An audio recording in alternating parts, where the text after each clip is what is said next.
What's going on, everyone? Welcome to the fifth episode of the Wolfpack Gaming Podcast. This is John Wolf, your host. Tonight, I got a very special guest. I'm very excited to speak to. In my opinion, one of the pillars of the YouTube PlayStation community. Gentleman that I was just telling in the green room, someone that I really admire the way that he goes about handling his business, especially when chatting about what's happening in the gaming industry, and we're gonna get his thoughts on all that good stuff. Mr. Big Cloud Gaming, how you doing tonight, sir? Doing good, bro. Thanks for having me.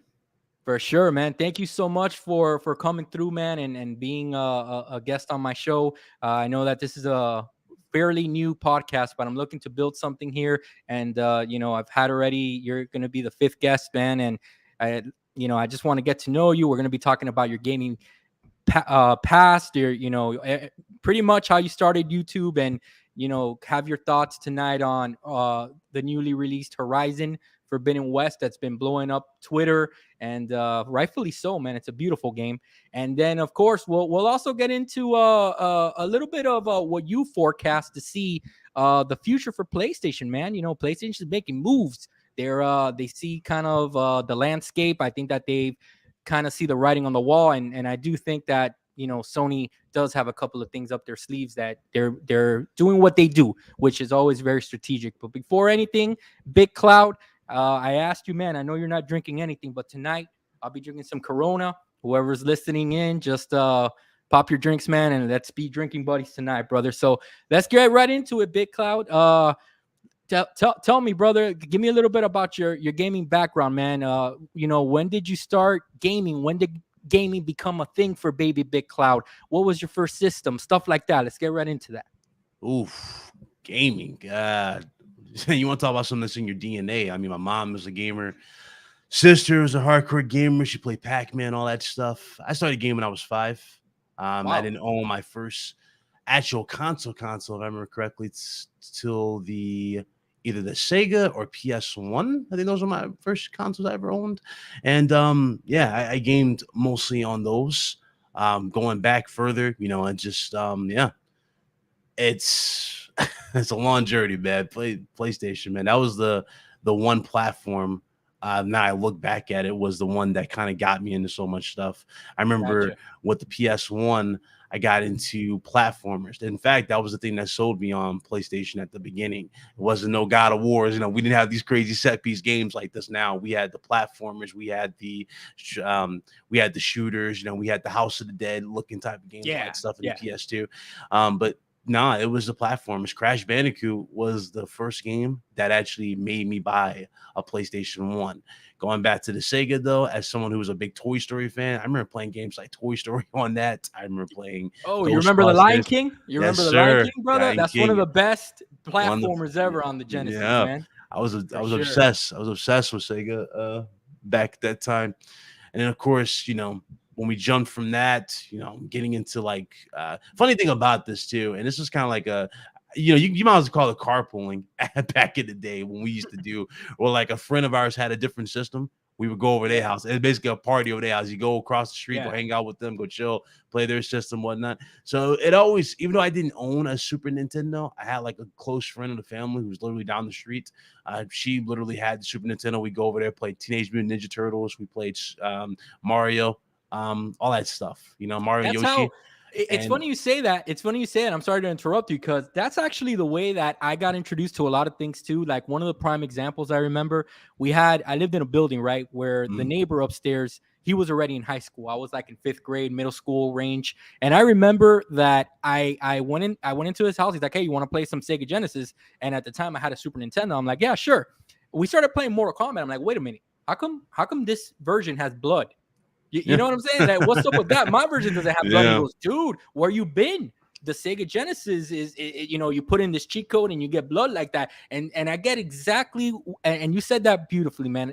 I get exactly what you're talking about, because going over to your friend's house and or a family member's house is how back in the day we kind of discovered these other gaming platforms. Yeah, we chilled. So we gamed at that time playing those games. Obviously, after the PS1 and 64, One of the goats right there, even though I hated that D-pad. One of the goats of all times. Good God, man, there's so much. And then funny thing is, a lot of people immediately jumped to PS2. I did not.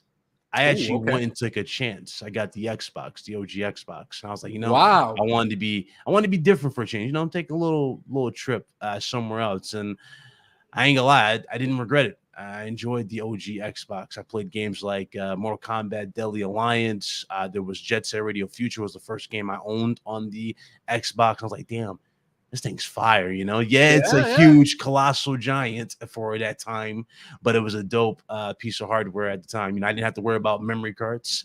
With the Yes, Duke. yeah. I didn't have to Yeah. worry about the memory cards. The Duke controller was a monstrosity, but a year later we had what would eventually become the standard with the 360 and the Xbox One, that style controller, which is better.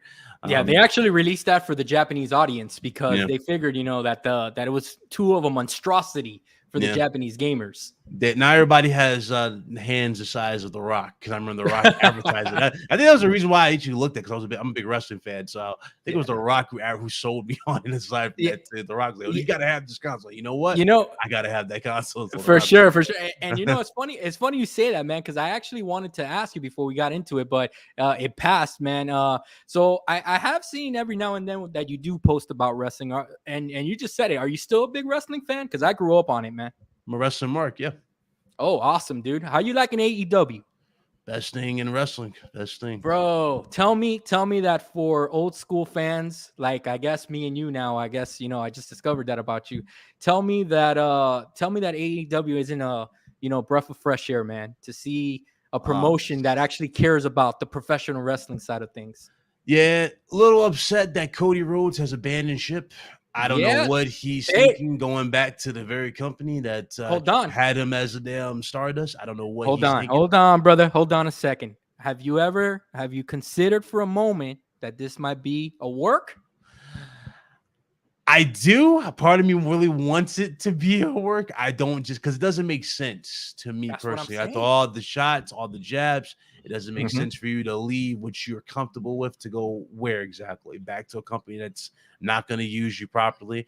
That's probably going to put you back into that silly Stardust gimmick, right? In fact, if I remember correctly, when you left, this company tried to put a trademark on your father's name so that you couldn't say your name is Cody Rhodes. Exactly. So again, he's like, I'm gonna make it easier for them when they made your life a living hell just to even start the revolution, which is AEW. And, and I find that to be really silly that you're going back to that. So again, if it's a work, this is brilliant. If it is going, and he does show up, let's say at WrestleMania, and he stared down, let's say Roman Reigns, because we know Roman Reigns doesn't really, let's face it, Roman Reigns is not going to lose that title anytime soon. He's the best thing on TV, like after recreating himself, which finally took if it took longer than it needed to take, because obviously Vince didn't want to listen. He wanted to push him as a babyface. They let him do exactly what they should be letting all these other wrestlers do, and that's just be himself, man. It's obviously it's an exaggerated version of himself, like all these wrestlers have been. All the legends have throughout the history, and whoever's listening in, we're gonna be talking about wrestling games. We're gonna be all over the place because this podcast is messy like that, but. If you really think about it, and I heard this from Stone Cold himself and The Rock, right? Back in the day, these guys were themselves, but it was an exaggerated version of themselves, cranked up to 12. It's kind of like JBL. Like JBL was a dick in real life, but JBL was like being this power hungry money businessman. Yeah, and it worked. It worked because he's like, I'll pay. He's like, Wall Street, stockbroker or something like that. I think that's what it was trying to be. But he's like, it worked. He's like, I can buy a championship match, something like that. I'm like, you know what? I dig that. And also, it also helped that JBL had one of the best clothesline, if not the best clothesline in the history of wrestling. Yeah, clothesline. No, it's the best clothesline. I used to mark every time he used to hit it. Yeah, it's like that shit, bro. The way he winds it up, and in the aftermath of he hit it, it's like, dude, that's a clothesline. Like that's a clothesline. He was definitely what they call in the business a stiff worker. You wrestle him, you're definitely gonna feel it. But yeah, man. Look, can I give you a hot take real fast on this Cody thing? I heard someone mention this online, and I kind of read it. And if this comes true, Big Cloud, Tony Khan is on another level, brother. All right, and I'm gonna tell you why. So supposedly the story goes like this, right? I don't know if you heard some rumors or speculation, whatever. You know, Shane McMahon got let go a little bit Mhm. after the Royal Rumble, right? Mhm. I found that to be weird at the time, personally, because I'm like, damn, after he was gone for so long, after his long absence, that supposedly he wanted to pursue his own dreams and shit like that. Vince let him go. He's like, yeah, do your thing, son. He's finally back home, and you're gonna fire the dude. It didn't make any sense, man. And so what I heard, that the rumor circulating right now, right? And I'm telling you, man, if this is true, it's gonna be something special. Yeah. The rumor goes that WWE and AEW are working together on this, because you know how Tony Khan has had the Forbidden Door open for some time now. That's been his thing, and finally we're going to have some people cross over between WWE and AEW. Now, they wanted to do it in a creative, special way. They just didn't want to do it where a wrestler appeared out of nowhere. So, can you imagine if Shane McMahon makes his appearance on AEW television? Well, the And thing then, of yeah. go Oh ahead. well. No, go ahead. The thing about Shane, I think he's just done with the company as it is, because a lot of people didn't like him creatively. So if anything, I could see just Shane signing with AEW to get back at his dad. I mean, you look at the roster, you look at everybody who's been talking about the product. They all have one thing in common: they despise the direction of Vince McMahon. Yeah. Vince McMahon's direction, Bruce Pritchard, Kevin Dunn, I think that's his name, Kevin Dunn. Yeah. All three of them, they're out of touch with what people want. I mean, if you look at just let's look at the Brock Lesnar angle with Bobby Lashley. I don't know if you saw Elimination Chamber, but look at I didn't watch it, but I watched the highlights. I mean, I haven't watched WWE programming in a long time, but I do keep up with what's happening and all that good stuff. So to make a long story short about that, Brock Lesnar wins the title. Yeah, he wins. He beats the Elimination Chamber. He I saw that. destroys everybody in this chamber, and whatever. Kind of like similar to what you saw Shayna Baszler, which, by the way, they completely butchered her. She's no longer the same. They gave her new generic music. She's not even special anymore. Yep. But if you go back to this, the way they book, or they're booking Brock, they literally said, oh, it's going to be champion versus champion at WrestleMania. They didn't say title versus title or title versus title line. They didn't say nothing like that. Okay. What they should do, they were smart, and this is what I would do. I would have Roman win, become double champion, and have Roman go, since nobody literally can beat me as Universal Champion, I retire this thing. Ooh, okay. As the only champion, period. He breaks the record. He breaks the record, has the WWE title, and then you merge the divisions. So you want to, okay, so you're thinking that the angle, hopefully, if you had your way, is that they finally unify these titles and these rosters together. They need to at this point. Yeah. They really do. That's the reason why these shows are bad. There's no it makes no sense that one side has an exclusive right to one wrestler versus just having to be one whole thing where that wrestler can be on both shows. More exposure, more seats, more people in seats. I think that their problem is that in their lack for years and years and years since Vince purchased WCW, the lack of competition, I think that has driven them to kind of want to compete amongst themselves and try this competitive landscape between the two brands. And this goes back years and years, dude. I mean, we were just talking about PlayStation 1 days and PS2 days. I mean, you remember that first SmackDown game that came out for the PS2, that it was finally the brand split had happened? You remember that? SmackDown versus Raw.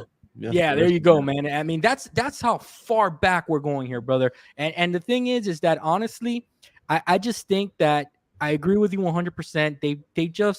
They've stuck themselves in a creative corner where they have so much potential, dude, and they have so many, wrestlers that if they're just given the platform and the chance, they can be superstars, dude. And I think that I heard the other day, when you have to pay a retired superstar like Stone Cold Steve Austin to come back at age 50 something. He's like 57. It's like, it's pointless. Like, this would have worked if CM Punk was in his prime at that time when he lobbied for the match, because that would have put people in seats. I would have been like, yo, that's what I want to see. CM Punk versus Stone Cold. And this is different.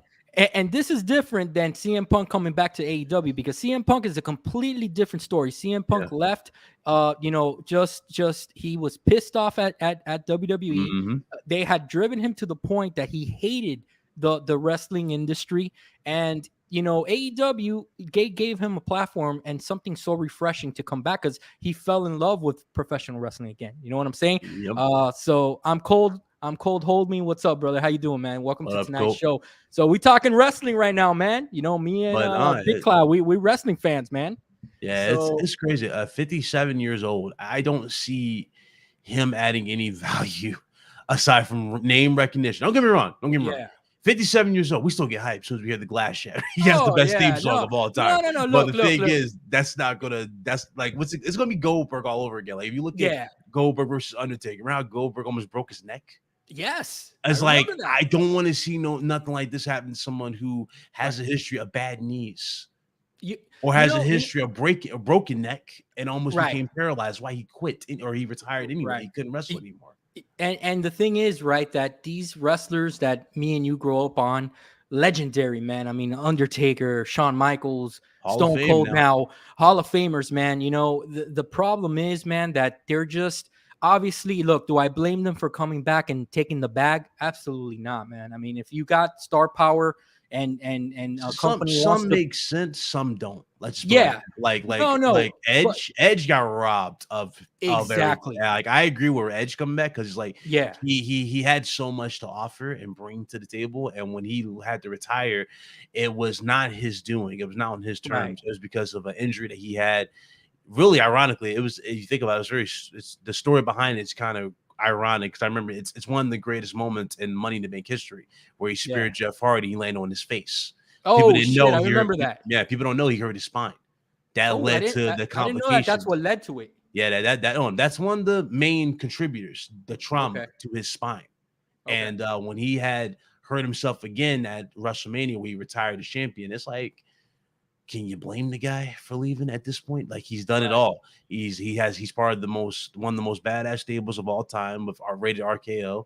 He is a multiple time champion, probably the most reigns as world heavyweight champ, if I remember correctly, the most reigns at that time. It's like tag team with Christian. Tag team with Christian, one of the best tag teams, the Brood. I mean, the dude has nothing to prove to nobody.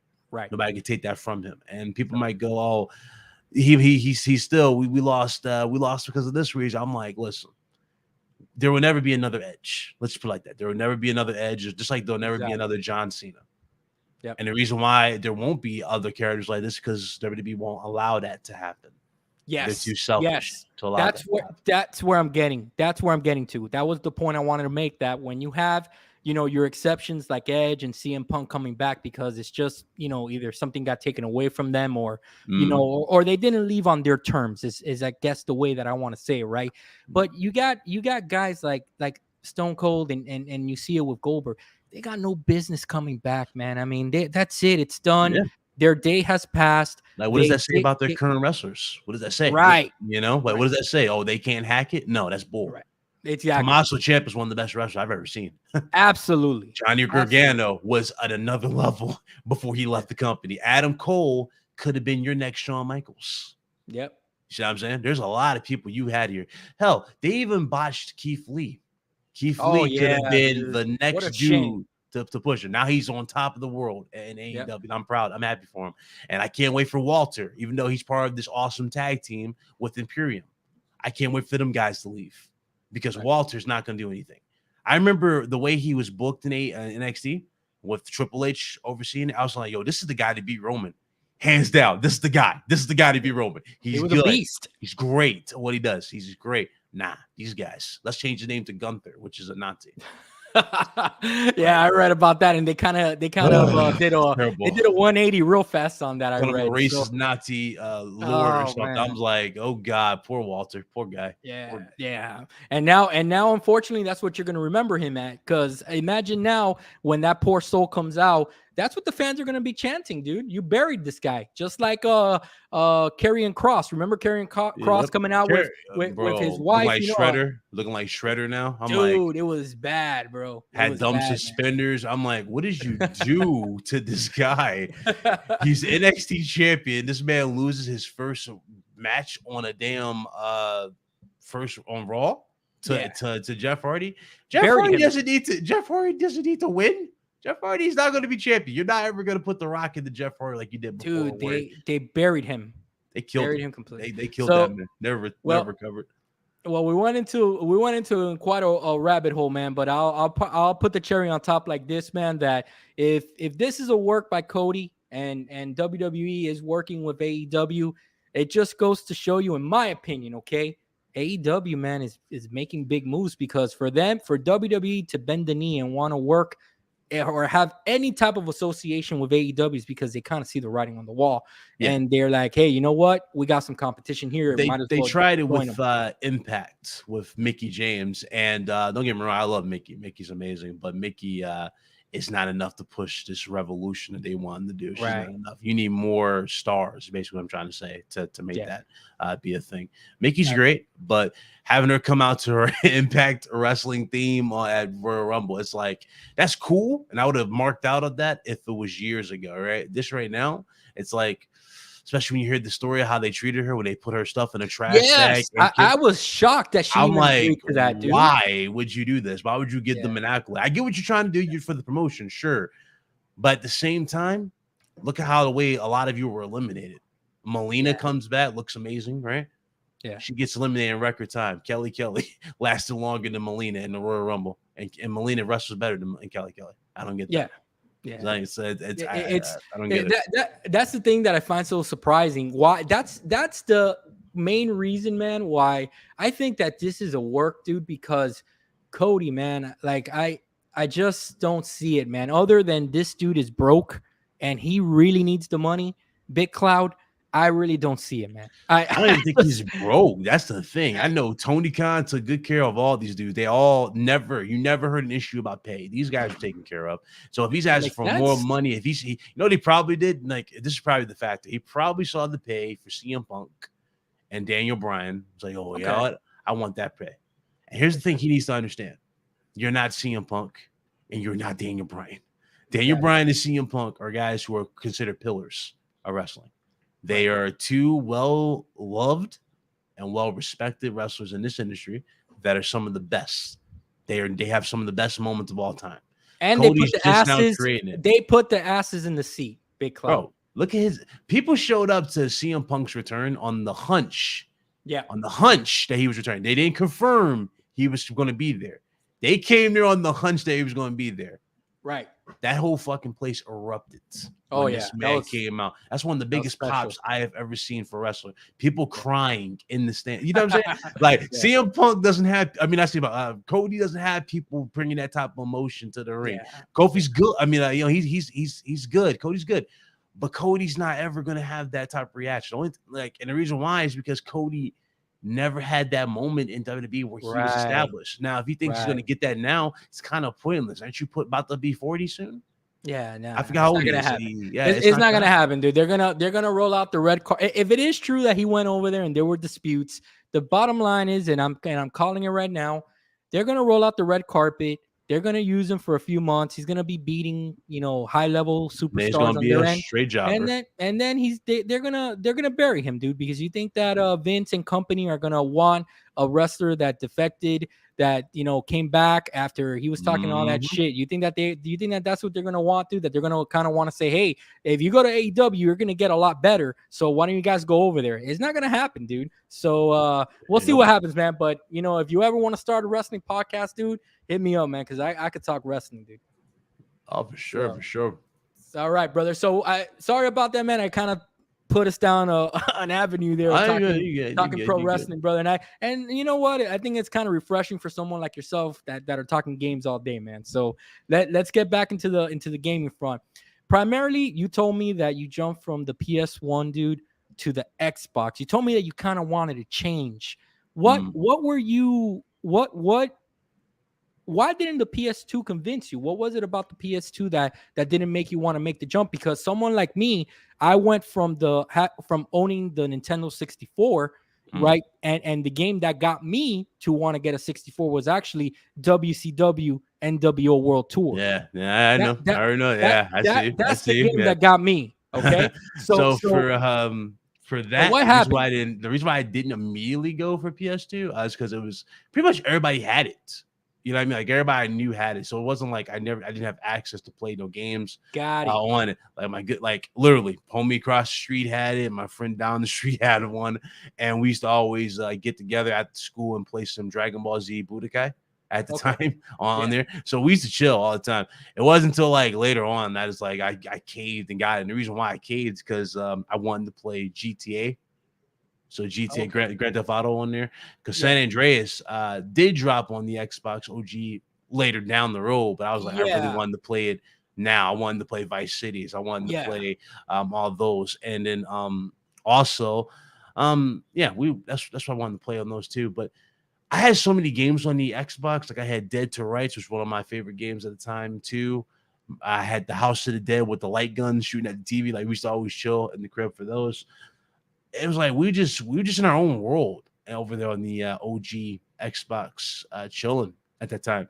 And when I eventually dropped, it is funny. As soon as I got to the PS2, I never went back to the Xbox afterwards. Didn't really Wow. saw no desire to go back. You know what I mean? Because PlayStation just had me hooked ever since then. The games were consistent. Some of the great stuff I've ever seen. PS3. As soon as I saw the PS3, I was like, "Yep, I want that. I got to get that." Games are crazy. Even though it had the weirdest commercial in the history of commercials with the baby, it was cool though. It was cool. I was like, I got to get that. So let me go back a little bit, man, and you fill in the gaps and you tell me if I'm right to assume these things or not. So, when for the PS2, it eventually became too big of a monster where you just said that you got a PS2 eventually, right? Mm-hmm. Okay, and I mean, and it's after the God of War started to drop and the Vice Cities and all that good stuff. So with the PS3, brother, I remember that E3, right? Because at the time I was a huge PS2, a huge PlayStation fan. You know, I had jumped from owning a N64 to getting a PS2. I remember all the games that were coming out at the time, the God of Wars of the world, the Smackdowns. You know, when that game came out, dude, that was fire, man. All the games, the Metal Gears, all that good stuff, man. And as soon as the PS3 hype started, right, I remember that what kind of coincided there was that I kind of started becoming more aware of the gaming industry as a whole, right? I started noticing, wait a minute, there's gaming shows. What is this? What's this convention? They actually talk about games, and there's this thing called E3 and all that good stuff. Is that around the same time you kind of became aware of these things, or was it later down the line? Did you buy into the hype when they started releasing all these trailers, like the Killzone trailer that till this day is still one of the best looking games, CGI trailers? PS2, right? Or PS3. No, for PS3. I mean, PS3. for PS3. Remember that did you So buy all that hype? PS3, funny thing about PS3, and this is a game I'm still lobbying for. And Insomniac knows this, so they tell their developers. So I know they tell the developers this, so they think I know, but I know Insomniac. But they tell the developers to watch out for me because I ask this question all the time. I had David K on not too long ago. We were talking about it, and in the midst of talking about that, one of the main games that I lobby for was Resistance, and that's the game that kind of sold me on the box immediately. Gotcha. That was the main game because I don't know if you remember, a lot of games at the start of the PS3 weren't really over the top appealing. You know what I mean? Like we had Mobile Suit Gundam Crossfire, didn't look too good. You know what I mean? We had Heavenly Sword, I think looked okay, but it wasn't it. Yeah. The main game that really sold the PS3 was Resistance. After Resistance, I was like, oh, dude, PS3 got some damn potential. And it took a minute for the games to come out. And then finally, it dropped one of my all-time favorite games of all time. Still one of the best looking games I've ever seen. And that's Metal Gear Solid Guns of the Patriots. Oh, yeah. That game dude, I was obsessed when we got to the Beauty and the Beast squad, when we got to Shadow Moses, bro. I was so into that game. That game had me hooked. I was like, oh, this is the best game I've ever played. And how they did it, you know what I mean? The cinematography, all that. I was like, oh, this is like It's a game top changer. level. Yeah. You got the octo camo, you know what I mean, where it transforms, and you got Lady Laugh, and you have to literally. It's funny how they twist that around on you, because you have the NPCs can't see you with all this camo on, and then you have this boss in the game, Laughing Octopus, who has the same tech. So it was cool having her like on the walls, and you couldn't see her, but you had to like really focus to see her. It's like, oh, that's cool, she's right there, type of thing. So that was insane. For that, but that actually was the two games that sold me on PS3 by itself. I already knew Sony was going to bring games in general, because Sony never really skimps out on games, right? It usually takes time. It takes a few months, maybe a year or so, for them to really start getting stuff revving out, and then when they start revving them out, it's nonstop. You know what I mean? I remember it was a few years in the PS3 gym where it was like, damn, there's too many games to play right now. Yeah, and we're kind of at that point now with the consoles, right? But not yet over the top, right? But we're kind of at that point. I mean, look at this month alone; it's super crowded. You got Cyberpunk with an official release that actually works. You got Horizon, which is amazing. You got Elden Ring next week. I mean, you have a lot of stuff. You got Sifu just recently released as well. So you have a lot of games to choose from. Absolutely. But that's where it was on PS3, and PS3 also, man. It was like, dude, that OG PS3. A lot of people hated that design. I fucking love that design, dude. I was like, dude, they had everything just. You like the George Foreman grill? They hate. People hate on it because, you know. But I'm looking back, I'm like, damn. I have yet to see a console like that in a long time that has so many like support for other platforms. Like, it had all the memory card support, it had all the stuff built in, like back and pat. All that stuff was there day one. You know what I mean? So they knew what they were building. They were building a system that was future proof. The only issue was they didn't bank on games taking as long as they did to that cell processor, man. That cell processor was difficult to develop for. At least that's what, you know, the stories have been. You know, it's interesting, Big Cloud, because and hearing you speak about the PlayStation 3 and stuff like that, I'm kind of remembering those days, and it's funny how you were able to kind of transition from being kind of like an OG Xbox centric gamer to eventually PlayStation 2's offerings became too good to pass up, you know, and you took the dive there. But I remember during that first initial wave, right? Because if you remember correctly, the Xbox 360 actually launched a full year ahead of the PS3. Mm-hmm. So by that time, right, I had transitioned from being an avid PS2 gamer to an Xbox original gamer. And one of the things that drew me into the Xbox ecosystem was actually Halo. And it was actually the fact that one of my boys had discovered that you can modify the system.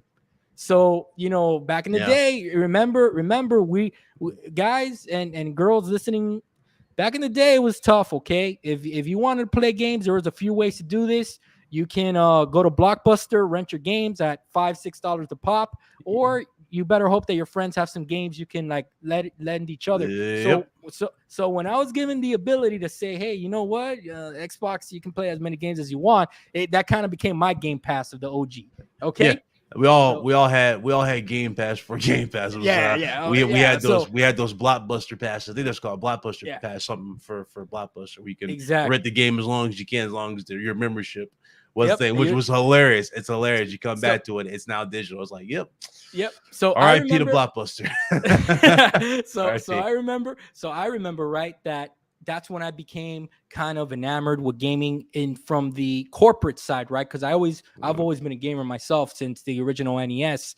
But that's when I found out, wait a minute, you know, these companies put on shows, you know, these companies have executives that speak at shows and stuff like that, right? And man, I remember the bashing that PlayStation was getting during that E3 reveal when they showed the PS3. It was one of the worst reactions, and it reveals that he's like, the PlayStation 3 will be available to you all at $600. And we had a model at $550. The whole damn, you can hear a pin drop in that goddamn on. It was like a slow delay, and then just went, yay! They started clapping. I'm just gonna go ahead. Yeah, no, and, that's and that's it's not that's not good. and it's funny, right? Because it's incredible how Xbox, when the Xbox One launch was happening, dude, how do you guys do the same shit that Sony did back with the PS3, but you guys did it even worse? You know what I'm saying? Oh yeah, yeah, the And TV. yeah, man, and it's incredible how the gaming kind of the gaming the gaming industry goes full circle, Did you see generation to the generation. documentary for that?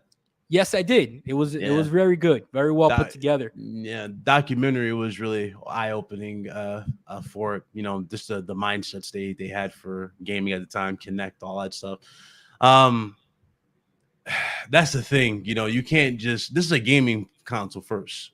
All this other stuff that you're showing first over games Right. should just be sprinkles on top of the cake type of thing. You know what I mean? Like That you was that was their saying, downfall. yeah. And the thing is that when they revealed the PS3, that thing had 16 USB slots. It Uh-huh. had 16 wireless slots. I mean, wireless cards. All this Bro, that stuff thing was they just was like, yo, we're future proofing this and yeah, Blu-ray. We invested in Blu-ray. Blu-ray is the future. yeah. And people talk trash about Blu-ray. They was like, Blu-ray's not gonna do anything, bro. Blu-ray No, it is survived. that's it. It's That was yeah. the truth. That was the No, true no, it, investment. it survived. And And this is one of the things, and I'm sorry to cut you off, but this is one of the things that, even being an Xbox centric gamer like I am, one of the things that I've always given PlayStation credit for, man, is that while they don't have the deep pockets that many of these other companies do, like the Microsofts of the world and stuff like that, they're very, very creative in the way that they kind of strike up their deals. And that's even true to this day. Back in the day with the Blu-ray thing, what they did was they kind of strategically went after the big movie studios to back them up with Blu-ray, and it became to a point that the other studios were like, wait a minute, you guys got for example Disney on board. Oh man, all right, then we're not gonna go to HD DVD. We're just gonna bend the knee and we're gonna have to go there because yep. the Blu-ray is gonna dominate the sales. Mm-hmm. You It know. just PlayStation 3, man. One of the worst. Yeah, I still remember Adam Sessler and Morgan Webb was trying to talk about an X-Play before with the E3. And it was hilarious. Like Morgan Webb said it perfectly. She's like, "Yo, Sony has to prove is the system working." I was sitting going, "They really do. They really do." And then when we saw like all the stuff that was offered at the top, wasn't enough, right? Then we go into a few years later on. They were talking about motion controls because they wanted to compete with the Wii, and that was terrible when they showed out the prototypes. That was a terrible press conference. And after that, Jesus Christ, there was another thing they did too that was silly. Oh, the Wonder Book. They had like a lot of Oh weird yeah, moments yeah, I with remember that. PlayStation 3, but I get what they were trying to do. I really, really do. But at the same time, it's like, yeah, this is not. This ain't it. Yeah, This ain't it. And some people might say, "Oh, that stuff was just for different gamers." Sure, but you can say that about the competition as well. Yeah, you yeah. can say that about anything.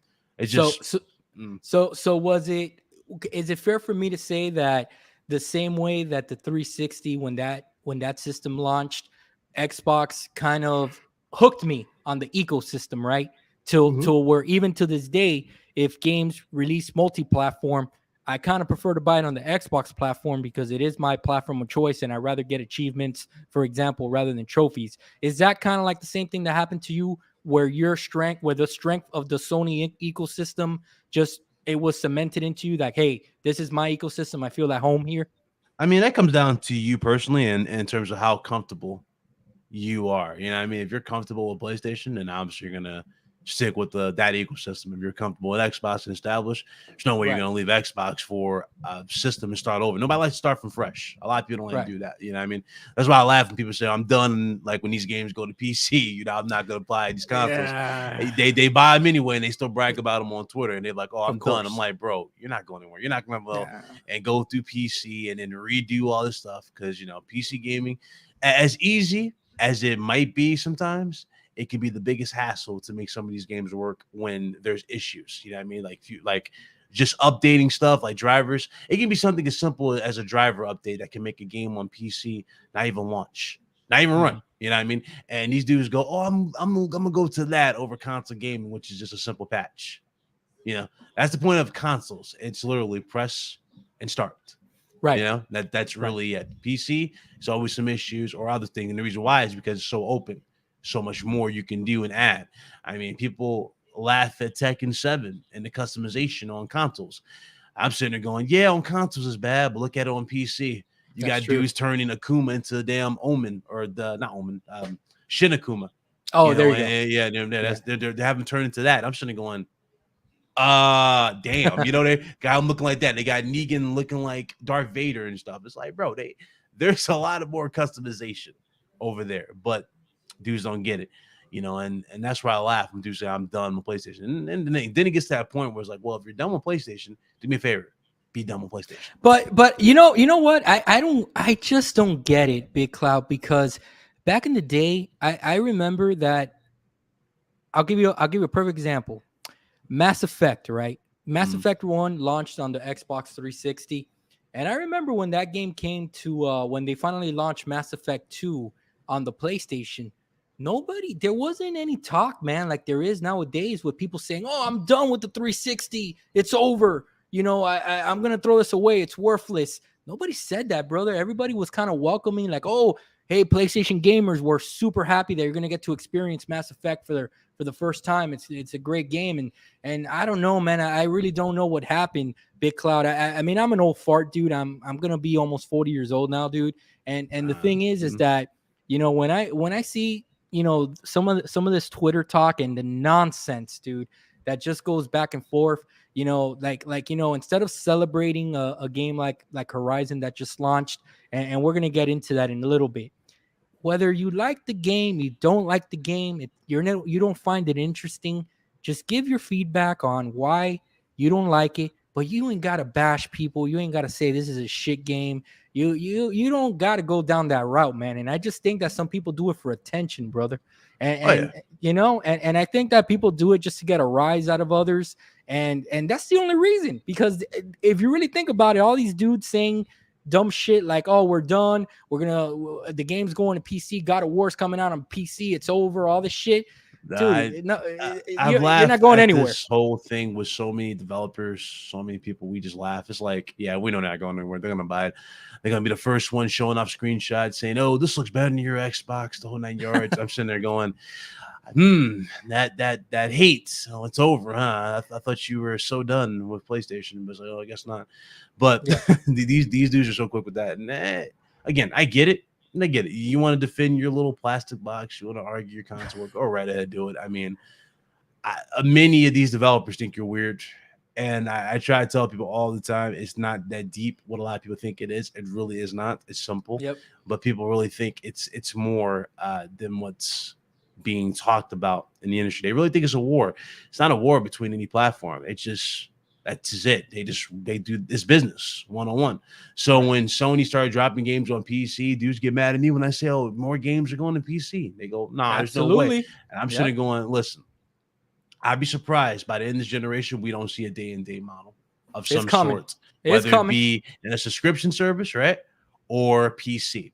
It's either going to be one of those two. They're either going to make their decision on both those merits. Is it going to happen overnight? No, of course not. They don't have the infrastructure. It's not going to happen overnight.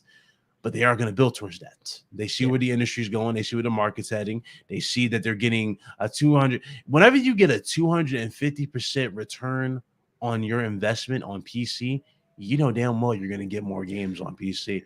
And absolutely. When you got the store already set up on PC, you got them having deals for the first time ever on PC.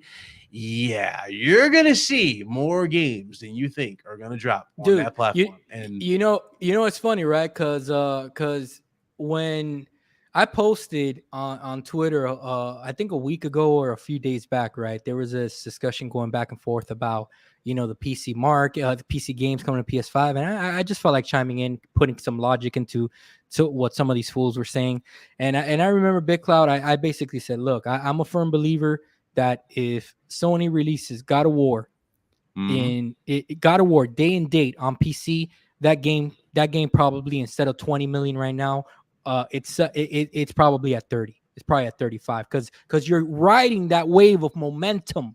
When one of these titles releases, it's just it's all over Twitter, it's all over everyone's feed. You think that there's not? You think that there's not a bunch of PC players right now, kind of like saying, "Damn it, that game dropped on Steam right now. I would have bought it." But Yeah. and the argument I was getting back was, you don't know what you're talking about. You make no business sense. And I'm like, dude, I don't run Sony. I don't give a shit what they do. You know what I'm saying? I'm just giving my Yeah, it's opinion. it's just business. Like I don't have an like that's the thing. People get mad, but it's like, dude, I don't have an attachment to Yeah, anything. I mean, It's not a real person. The PS5 is not a real person. Yeah, I talk about I love my system. I love the brand. Let's say that I love PlayStation, but I ain't gonna sit here and put this brand over my real priorities in life right now. I'm just not about to do that. Dude's going, oh, how can you lie on this? I'm just going, it's business 101. This is the industry. absolutely. The industry is full of different opinions. People are meant for this job. Some I don't think are so qualified, but they do it anyway. It's just Yeah. how it is. And some people don't like that. you know. And the argument was, oh, why would PlayStation want to bring out one of their games on PC when they're not going to benefit, the person buying the console? I'm like, they still sold the copy of the game. The game is sold. The Is game. See, that the thing you did, like this is what cracks me up. They go support the developer. This whole initiative, douche like to talk about. Oh, you can't buy a game on sale now. These guys. Oh, yeah, Oh, yeah, yeah. how dare you to ask for discounts and all that stuff. I'm sitting going. I love saying this because dudes get mad when I say it, but at the same time they can't refute it. That's what I love about it. When I said the following, I think you heard me say this on Boom Show. When you put an increase on anything, and you see it in life, you see like higher prices on meat, right? Mm-hmm. When Mm-hmm. you see higher prices on stuff like that, like meat, sodas, necessities, you know what I mean? That magnifying glass, how you look at it is a little different. You're like, damn, this a little bit for this. You know what I'm saying? That's how I look at games. It's like, bro, when games go up in price, the main thing you're looking at is content. What are you getting out of this type of thing? And if a game is giving you less, why the hell am I paying more? Yep. That's the problem. People go, well, Battlefield. they can add that later. Okay, if you're on that type of energy, what's the point of bitching about Halo Infinite? Yep. Because we know content's coming to Halo Infinite eventually. They go, but it's not there. Who gives a shit? You know what I mean? Absolutely. It's coming. But you want to give it past the PlayStation. And I laugh people who go to those extremes. It's like, dude, that's just how it is, bro. Like Is that argument, right? The money needs to go back to the devs. They Like already been compensated. Big Cloud. The PlayStation needs to pay their salaries. Yeah. So Sony is the one that's paying for those salaries. So in reality, if you chose to pay $70 instead of $60 for Horizon and you didn't take advantage of that free upgrade, guess what? Sony's laughing at your ass because that money went right into funding Jim Ryan's yacht. I hope you know that. Bro, Okay, I told people this all the time. Like, dude, one dude was like, "Oh, Sony's not hiding the update." I'm mad. I'm mad. I didn't record. I'm mad I didn't go live when I did it. So on the PS5, right? Because I have the PS5. For it, I was looking for the PS4 version to buy because I'm like, what's the point? What's the point of just going and buy the PS5 version? I mean, I'm gonna get it for $50, $60. What's the point? So I'm looking at the PS5 store. Nowhere to be found is a straight PS4 download. It's just a PS5 update or PS4 bundle, and then you got the collector / big digital. Let's say that digital deluxe version. Yeah. So I go on the PlayStation Store on my website, like on the actual website, and it's like, oh, it's right there. Play this day. I'm sitting on, So I buy the game. I wait till midnight. Because obviously it didn't give me the patch. You have to wait till midnight for the patch to be released or the updates to be available for which that. Is bullshit in itself. But I know I should be able to pre-download that, but whatever it is. Right. So I do all that, right? Midnight happens. I didn't download the game yet. I'm looking like, okay, so I see PS4. Where's the PS5 version that I'm supposed to get for free? So not only did it not pop up on the right side of the screen where it's supposed to be, where it says PS5 update, I had to go to the store, I had to look for it. And it said PS5 free upgrade. I'm sitting going, download it, played it. I was like, I'm not even gonna make this a big scene. But at the same time, I'm like, bro, that's just so shady how they handle it. It is. That's shady. They should have had that better handled. And the thing is, And the thing is, Big Cloud, this is a perfect example of why I enjoy your content and why I'm subscribed to you. I Even though, appreciate it. yeah, man, even though that, I don't need to agree with everything you say ever, right? And you do prefer PlayStation, whereas I prefer the Xbox ecosystem. But that doesn't mean that you can't come on and you can't call things for what it is. Just because you prefer that PlayStation ecosystem, you can see when they're doing their fans wrong, and that is a bad move by Sony. Some people don't see it as such a big deal. It's not a big deal, So but they it is a pander. big deal. That's the thing. A lot of people like to pander, and I'm like, what are we pandering for? Because if we're gonna pander, then we might as well call ourselves that. What you like to perceive Xbox fans to be, right? You might as well call yourself that if you're pandering. If you can't be Yeah. honest with your audience, like I had dudes do complete 180s on their takes about how they feel about stuff. Like one dude's like, "Oh, I think Halo Infinite's my game of the year," and then he got ratioed on YouTube. It was like, "Oh, you know what, guys, changed my mind.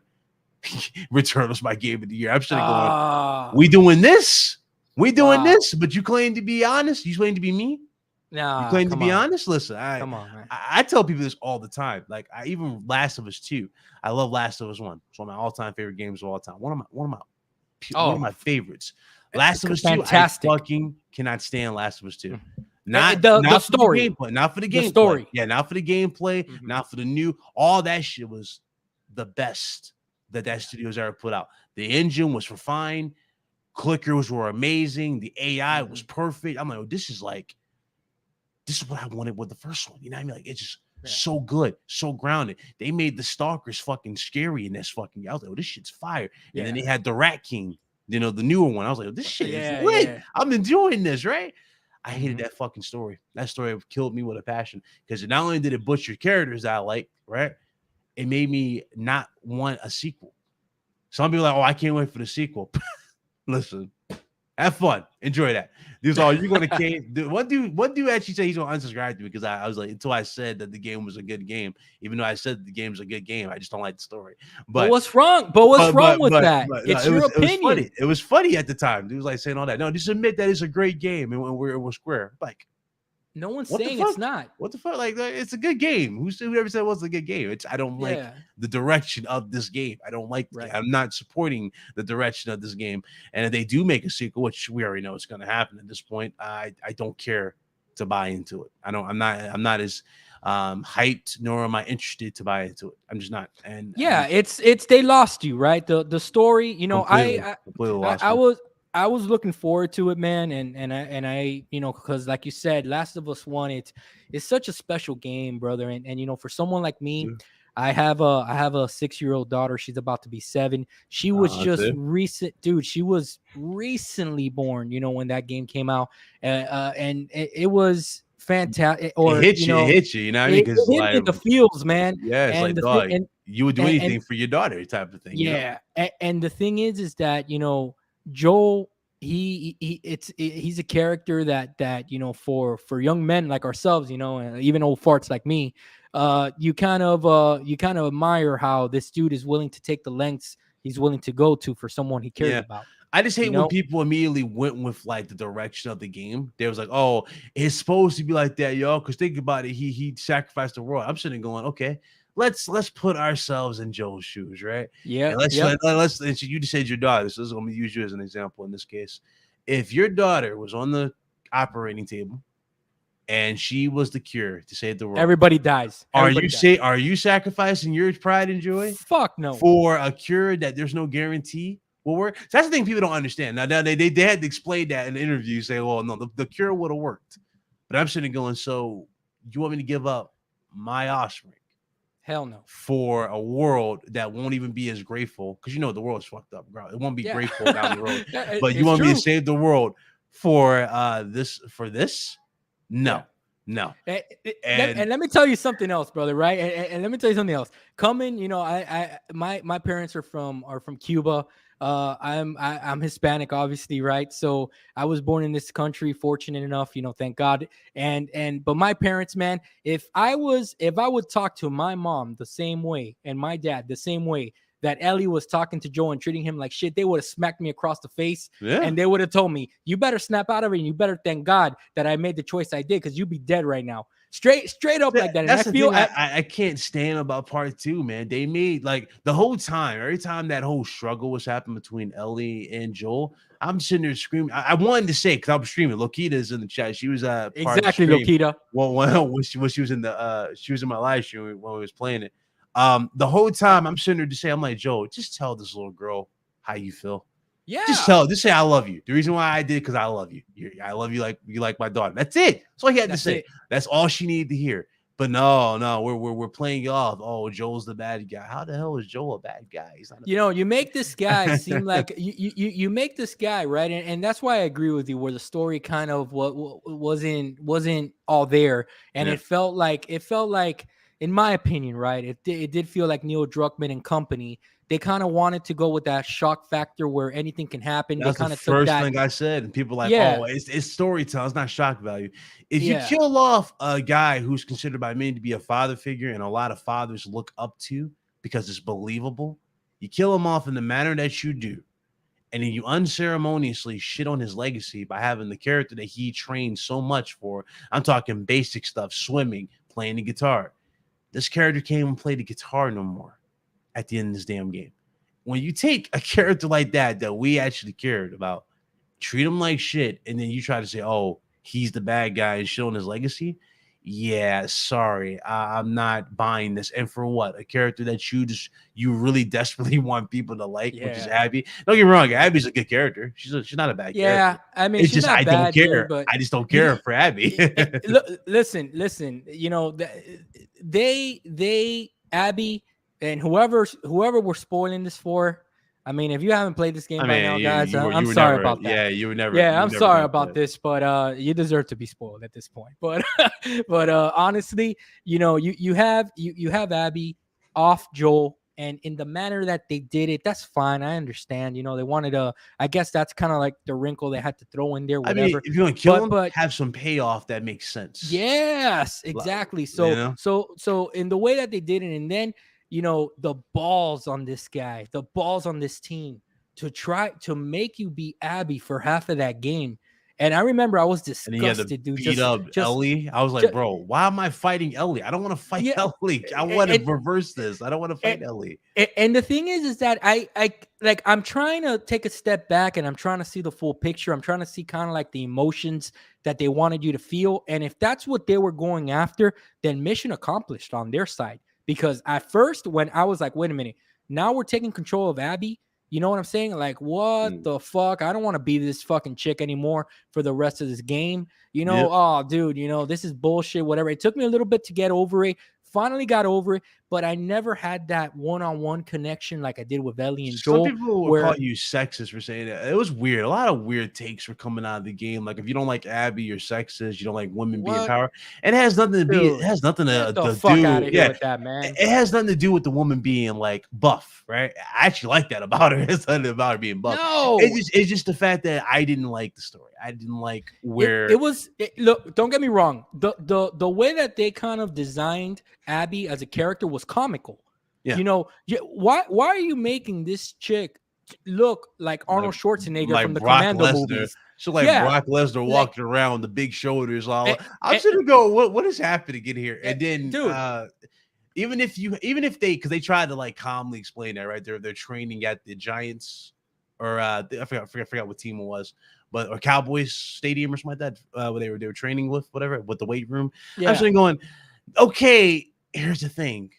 The thing about bodybuilders eat a lot of shit. Yeah.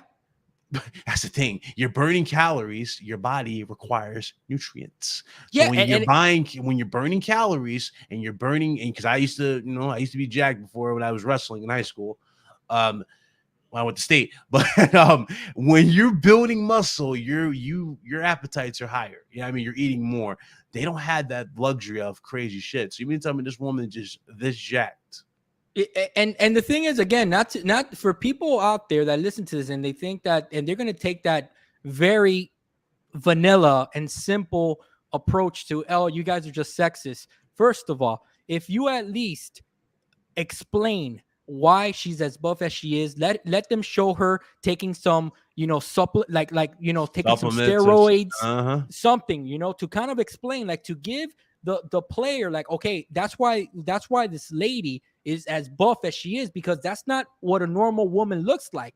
You Yeah. you know what I'm saying? The And woman the who plays her, the mocap, looked better than just the game, and she looked good, attractive, yeah, everything. I'm like, bro, she looks perfect. And you know what's funny? They would have went with that model, like her full fledged body model. I think she would have made more sense because she was not over. She wasn't, you know what I mean? She wasn't over big and like that. She was like a real strong woman. She kind of looked like Jay Cargill a yeah. bit. Like, you know what I mean? Like Yeah, she looked like Jay Cargill a bit. She was like good. listen. When the game released, and I said, "Hey, if you guys are gonna cast China as Abby, I mean that's all good, if that's gonna be the model." But I was like, what's going on here? So at first I felt a little bit off, and and like I was saying, for those people that think, oh, why can't you guys look past that? Let me give you an example, right? You got a game like Tomb Raider when it relaunched, and immediately about an hour to an hour and a half into that game, you absolutely loved Lara Croft as a character because she had Mm-hmm. gone through shit in the beginning of that game. She was taken through the mud. Even when you get your first kill, she's scared, but she Yeah. has to grow. She has to As a become more. She has to toughen up. And it's like, yes, and they kept saying, I remember the marketing for that game was Become the Tomb Raider. I'm gonna be honest. No, actually, no, I don't think it was. The second one was Become the Tomb Raider, which was funny. yes, you're right. You're right. But the first one was like Become a Survivor.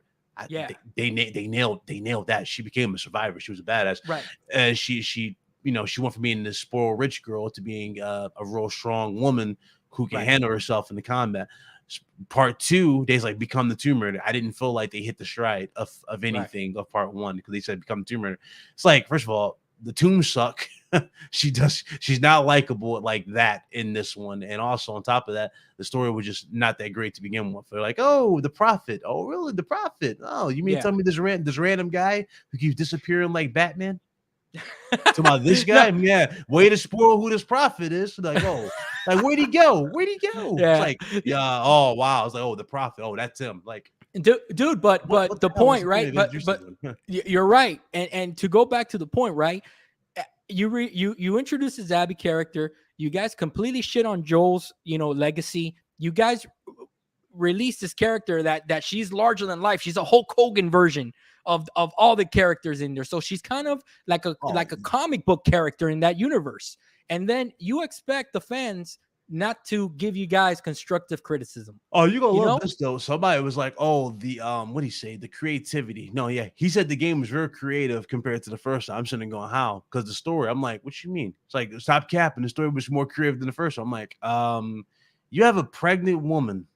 Yeah. And Last of Us Part 2, mind you, and her team is like literally encouraging her to follow them into battle when she's pregnant.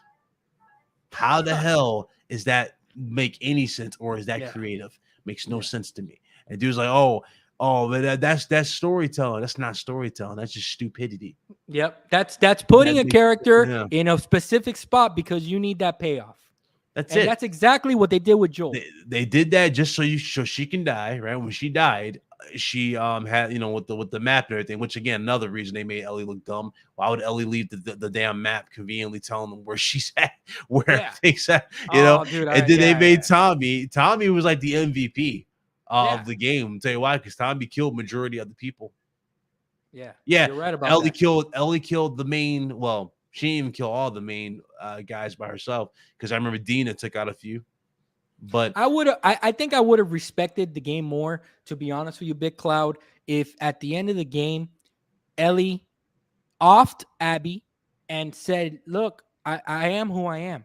In this world, I'm a killer. I need to survive. I'm a survivor. And you know what? This fucking girl killed my fucking father figure. You're done. I mean, if they really wanted to end it, I would just end it at the farm where her and Dina are chilling with the baby.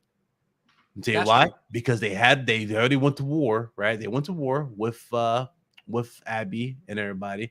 And after going to war with everybody over there, I mean, they have nothing to prove at that point. They're home. Yeah. They're safe, right? And what I would have done is just let Abby get hers, later on down the road type of thing. And And Abby you know what? did. She kind of got her karma when she was at that settlement where they were like Yeah, torturing women and children, and then she was like yeah. on that little cross thing. So she kind of got hers in the long run. But it's like, here we are. We're gonna fight. Really, we're really gonna fight. It's Yeah. like, And, I'm thinking she's gonna kill her. They're gonna kill her. Yeah, she's gonna die. No, no, she lets her go. And she bites your fingers off. and You bite and my what fingers about off, you're dead. what about Joel's brother, right? I think I remember, I'm kind of blank on his name. Is it Tommy? Tommy. Yeah, Tommy, right? Dude, the dude goes back and he's like encouraging her, like, "Hey, we gotta avenge Joel." And he's like, he should know better that Joel wouldn't have, Joel would not have wanted that. You know Yeah. what I'm saying? And I mean, Tommy's already messed up. He lost his wife, from what I remember. He said his wife and him divorced, or they're not together anymore. Plus, if you look at the dude's face, he lost an eye oh yeah, that's true. because he got shot in the back of the head. So I'm sitting there going, bro, at this point in time, you just butchered every character Yeah, that we known, loved, and we know for a fact are smarter than this. Like, like, why is Tommy giving his information to these random strangers of who they are, their settlement, all this stuff? Why are you doing all this? Makes no sense. First thing you should have said, yeah, we just own the settlement over there. That's it. That's all you could have said. yeah, You didn't have to say we have all this stuff. Oh, you should go back. No, no, no. Like Tommy and Joel, they weren't the same survivors. Like, the reason why I say that, if you look at Joel's story, remember in the beginning of Last of Us 1 where like he sees the guy saying, "Hey, I need help." He's all hurt. mm-hmm. And he goes, "Buckle your seatbelt up, Ellie." It's like, Yep. why? Because he ain't hurt. I'm like, where's that Joel? That's Yeah. street smart Joel who knows the basics here. You can clearly tell that these guys mean business because they're like they're like, surrounded around them, looking at them weird. I'm sitting going, yeah. This ain't going to end well. When he got shot, I was like, look, that's it. So Yeah, you saw it coming. You actually saw it coming. You did. Yeah. And I was like, when it happened, I already called it before because I already kind of figured he wasn't going to survive because the way the trailers were shot. I don't know. You remember in the trailer, he kind of like phased into the door. He didn't really come walking through the door. He kind of like a ghost just phasing into the door. So I they kind of remember that, hinted. You remember that in the first just the trailer for last week? I don't remember, but I remember putting the puzzle together kind of. I didn't go into spoilers or anything like that, but when she was playing in that first reveal trailer that she was playing the guitar and it looked like he was talking to her as a voice, like, "What are you doing, Ellie?" I kind of like said, "Oh shit, is Joel dead when the game starts? Did he die? Did something happen?" But I never expected them to go down the route that they did, dude. Yeah. Like, I was expecting more of because I mean, obviously they're not going to end it, right? But here's the thing: if you're not going to end it, why not just do what you did with Uncharted 4? Like, that's playing rare. Uncharted 4 is perfect, Yeah, a great story. It's not over the top. It introduces great characters. It brings more love and fun to the characters we know and love. It honors them, right? yeah. And on top of that, you see something that many people thought was impossible. You see Drake become a man. Legit, he's a father now. You know what I mean? It's like, dog, and that opens up a whole new slew of adventures with him and his family. And you got Victor Sullivan being the true father to Drake that he always wanted. You know what I mean? Like, they went from being partners. Now that's like his dad. He loves Sully like that. Right. So, I don't know, man. Like some decisions in that could have definitely been avoided, but they did not. They did not go that route. It looked like, if you ask me, we'll kind of wrap it up on this, but I think that what they decided to do was, hey, you know what? Sony's pushing us for a sequel. Let's go ahead and let's just add shock value to the story because I hope they deliver. Yeah, I mean, they might have gotten the reaction that they wanted. That's the crazy part. I mean, yeah, polarizing game. It's definitely the most polarizing game. The reason why it's the most polarizing because people are still talking about it to this day, to this very second. So mission accomplished on that part, right? So let's get Big Cloud. Let's get into to finish kind of your gaming history here. So you jumped obviously from the PS3. I had asked you if that's kind of like the system that kind of cemented your gaming preference being on the PlayStation side, but it kind of sounds like from the feedback I'm getting that it's kind of like the longevity, the history of PlayStation that actually is the reason why you prefer that platform. Yeah, So the PS3 or I'm sorry, PS2. The reason why again that one just stuck with me. Um, there was no denying anything on PS2 at that point. You know what I mean? Like everything, like if you didn't have a PS2, you're missing out on so many games at the time. And Xbox was good, but it was limited. Like if you do a comparison to like the games that was on PS2 to the OG Xbox, it would shock you. Like we're talking like times 3, times 4 on PlayStation 2 versus Xbox, OG right. Xbox. So it was like that, you know what I mean? Sony just had the game, they had the great experiences. I enjoyed it. Um, and the funny thing is, I didn't even have trouble adjusting to the DualSense or DualShock at the time. It was simple. And I just jumped on it, had fun, chilled, played the Dragon Ball Z's. And that was another thing. I was addicted to Dragon Ball Z too. And that was another thing that just kept me into it as well. So after Gotcha. all that was done, I was like, yep, we Did good. let me go back to the beginning of the show a little bit. Did the fact that Xbox didn't really have uh good wrestling games factor at all in that decision? It definitely was as well because we used to always play SmackDown versus Raw. Like I became like legit. I became obsessed with the series. Like it was only until after I think it was either 2010 or 2011. I think it was 2010. That was the last one I legit bought because I kind of just got tired of them at that point. But I supported it for that long. And mind you, the first one came out in 2005, Yeah, 2004. that sounds So about right. Yeah. yeah, that was SmackDown versus Raw. So SmackDown versus Raw, it was like that was it. You know what I mean? That was the game to get. You know, it was so fire. If you weren't a wrestling fan, you You needed bro, it. you You needed needed that it. game. Well, remember, here They comes the nailed it. pain. Here Comes the Here, Pain was my woo, favorite at the time. Was my yeah, favorite. Had some of the best story, and which is crazy because 2K, it's like you have all these resources. You can't give me something like Here Comes the Pain, which just options. You yeah, know, that was yeah. great. It was like, bro, like and I remember I think it was 2006 or no, was it 2006 or 2007? It was either 2006, 2007, 2008, where in the story you can play as you can there's like an ECW takeover story Oh in yeah, I the remember game. that. You remember that? Yeah. About around the time when I was playing that and that happened, and I did that and I got the story for that.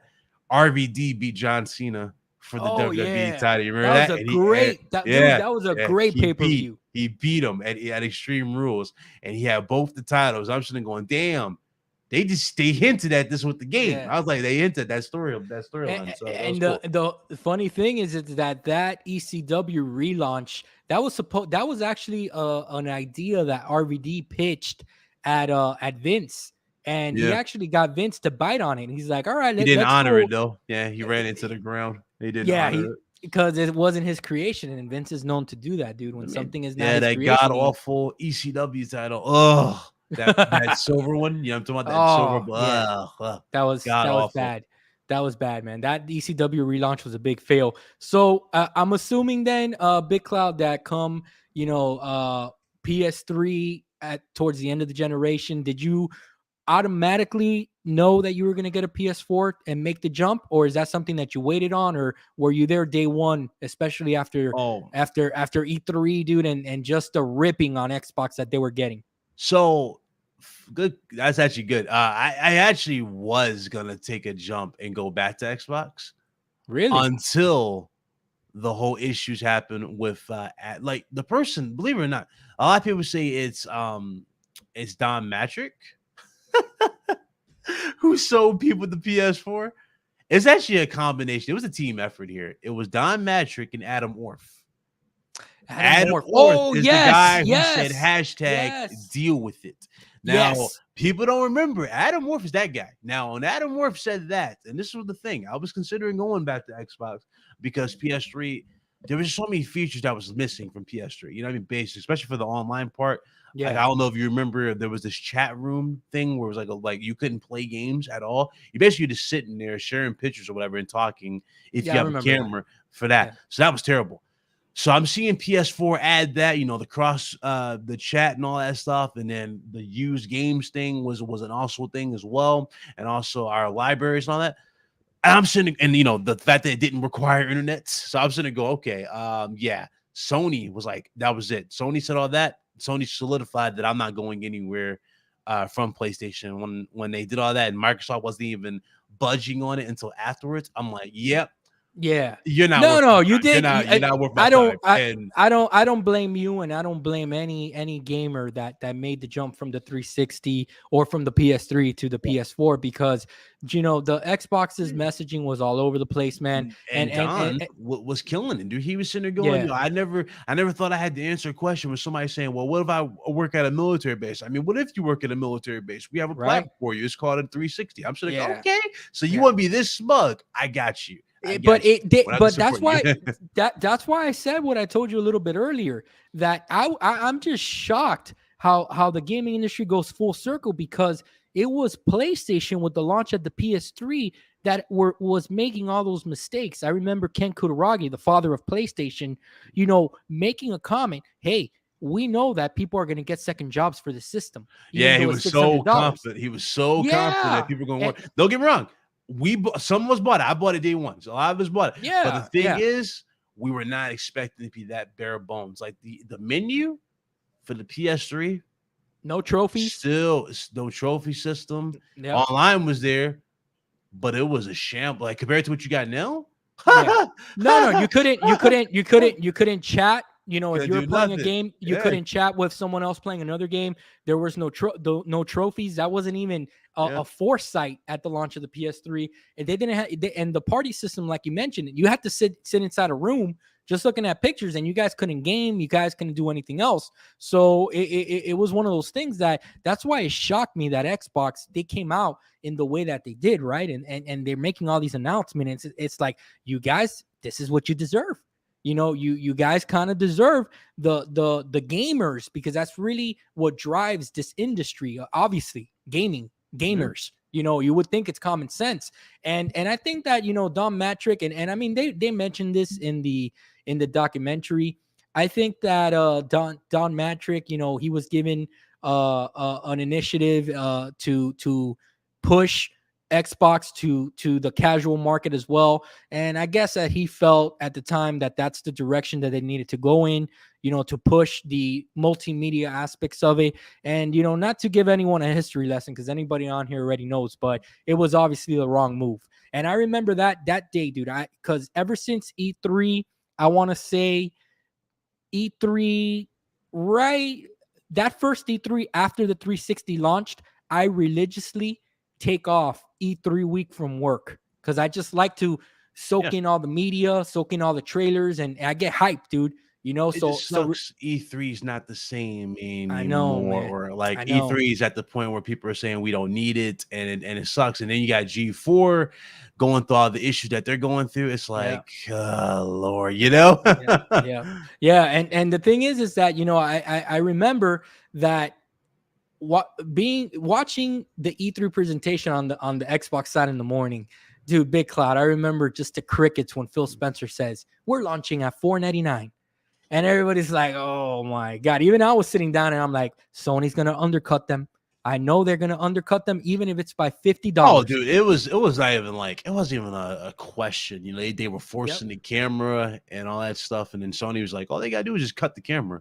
They cut the camera, $400. The whole damn place erupted. It was like a Super Bowl thing. I'm like, classic. Yeah. Sony just played everything right. Yeah, they took a loss probably on that, but here's the thing: people still bought the 500 models still too when they had that bundle. So it was like a lot. They took a loss all the way, but yeah, they knew they were doing. Sony had everything right. The thing about Sony though, and just like, and this is where I love them, that they're smart with their. Usually smart with their marketing. They know how to keep stuff there. Best in the business. But sometimes I do be wishing that they were a little bit more open. Yeah. On Twitter, you can't be too a little transparent. Transparency goes a long way, sometimes. I know a lot of people going, well, that's kind of defeats the purpose. It doesn't. It really doesn't. It's best you just be open when certain things don't go the way you expect. Yeah. I agree with that. I mean, to give them a little bit of credit too, so it's not a complete bashing, when they announced that recently that they were going to take away the PS3 store and the PS Vita store, they kind of went back and they sent out a message. Hey, we hear you. we're gonna take back this decision. Which again, that is a prime example of why people like yourself and others on YouTube, that you guys are vocal about stuff like this. That's why this is so important, man. When you do it in a way, in a good way, in a constructive criticism way, these companies, they listen, and it's okay for all these blind fanboys out there to understand. You guys can call bullshit out. There's nothing wrong with that. Yeah, There's like nothing wrong with that. people don't. That's the thing. People are so used to praise, and I tell people this all the time. Again, if a company does good for so long, yeah, sure, it's awkward to hear somebody say something bad, but that doesn't mean it's always going to be good. It's going to be bad on the offside. Sony, that's no different. Look at Nintendo. Nintendo has the worst online offering of all time, Oh, and horrible. people give it a pass to this day. They don't have nothing in play for it, so it's like Yep. And that's the reason why they don't improve. N- Because everybody's like, hey, it's Nintendo. It's cool. That's the way they are. Well, there's not going to ever be any improvement if you keep on accepting mediocrity. You know what I'm then they saying? go, who buys third-party games on Nintendo? Oh, I'm suddenly going, you didn't realize that if the hardware was there and was good, a lot of people would. Absolutely. And you'll be more in conversations for other stuff. Yep. You would have got exclusive stuff. It's that Right. simple. You know what I mean? It's that simple. Man, people Yeah. go, oh, we don't need that. Nintendo don't need that. Then they go, Nintendo's a kiddie platform. If Nintendo's a platform, why are you at 40 still playing it? Exactly. That's why I love flipping that on. That's a bullshit. That's a bullshit narrative. I love when I flip that on. And then they go, whoa, it's for a family-oriented platform. I'm like, make your mind up. Is it for family or is it for kids? They know I love Nintendo. that. I love when they flip it. Nintendo knows that all they need to do is release some type of Zelda, some type of Metroid, some type of Mario that is going to engage, all audiences, and it's over, and that's it.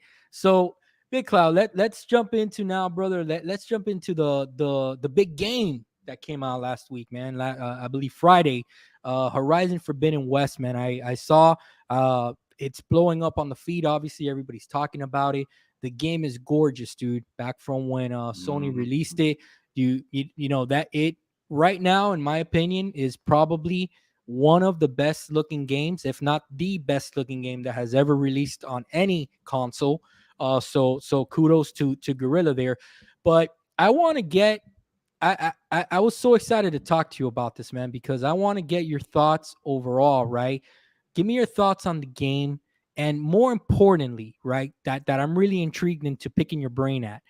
Do you think that Guerrilla with this game has finally kind of reached the levels of an Insomniac, of a Santa Monica, and of course a Naughty Dog? Are they there with them? Can they stand toe to toe with those devs from on the PlayStation side after this title? What do you think? So Guerrilla Games has always been up there. The thing about Guerrilla Games, they just never had a chance to really shine. They always had Killzone. Horizon Forbidden, or Horizon Zero Dawn, was awesome start, right? It was a great start. Horizon Forbidden West not only shatters the record in terms of standard. Now, I remember I said this on my podcast on Friday, but I said that this was the testament of the benchmark, right? That you got to meet for PS5, because this right here was holding the crown as the best looking PS5 game. Gotcha. They shattered and took that crown easily. I agree. Presentation is 10 out of 10. Gameplay is refined. It's much faster than the PS4 version than the sequel. Obviously, it's a lot of quality of life improvements, I would say, to the game. It's a lot better. The creatures are a lot cooler, how they done it. Even detail and like this new acid burn type of thing you can do, where it actually shows the metal melting away on the actual machines. That's cool. I was like, this is just love what they've done. It is definitely the new testament, the new benchmark they need to go by, and they solidified themselves for it. And what I love about this, because Insomniac Games, we know next year we got Spider-Man 2, so now they know what they got to beat And you already know that puts pressure on them to outdo them in every single way. So I can't wait to see what Spider-Man 2 does. And also, we got Wolverine. Wolverine drops probably 2024, maybe at the latest. 2024. I don't think it's 2023. I think it's 2024. No, I don't think so either. So when you got Venom being introduced in part 2 and you got 2 Spider-Men, let me show you something, brother. Come on. You're not gonna be able to see it, but I got a Venom tattoo right there. Okay, I see. I got a whole sleeve dedicated to Marvel villains. So just Sony's knocking out of the park with these Marvel titles, man, and they're doing a fantastic job. And I really like what you said there, because it does that internal pressure that these studios kind of have an internal competition is a good thing for PlayStation gamers. Yep. That's great, because the gamers benefit at the end of the day. So I'm really glad that you said that. That's a great point. The MCU in general has been just a blessing. Like, and the reason why I say that is because it's hard. Like, okay, so you go back, right? Like, obviously, the older gen, right? They had their Star Wars saga, right? How now you got the newer generation that has their own version of that with the MCU, but also they had it with I guess you could say with the Lord of the Rings, right? They had it with the Harry Potter franchise, right? Now you're here with the MCU. It's when you look at this and you see the new trailer for, and I still can't believe I heard a certain voice in this trailer, but I'm talking about Doctor Strange. The madness, dude. Yeah, so you're talking about Professor X. Yes. I heard that voice, and I'm like, okay, they just opened all the floodgates at that point. Because you got the mutants about to be introduced into the world, and it's like, wow, And this comes out just in time for Wolverine to make his debut, and I'm not, and obviously we can't rely, on Square Enix to give us a quality Avengers game. We can't rely on them. I mean, we saw what they did. Sure, they had some cool designs, like Captain America's design with the shield. I actually like that. I thought they were cool with the bigger star on the shield. That actually looked cool. The issue was gameplay. They failed gameplay and scale and everything else. It didn't work. Where Square Enix, where they kind of dropped the ball, on their side, and the blame goes to them. It's look in life, it's all about accountability. And they need to take accountability that they couldn't figure out a games as a service, structure that made sense for a game like that. So even though that we can easily blame Square Enix, and we can say, hey, it's their fault. It's their fault for pushing them. At the same time, they're the ones that said, hey, we think we could do this, and they didn't come up with something that had longevity to it. But the single player portion of the game, I loved it. I love that story that they said with Kamala, and I kind of wish that they could have expanded on that portion as well. Because that would have made sense. Yeah. Yep. If you also think about it, right, the Black Panther expansion was excellent as well.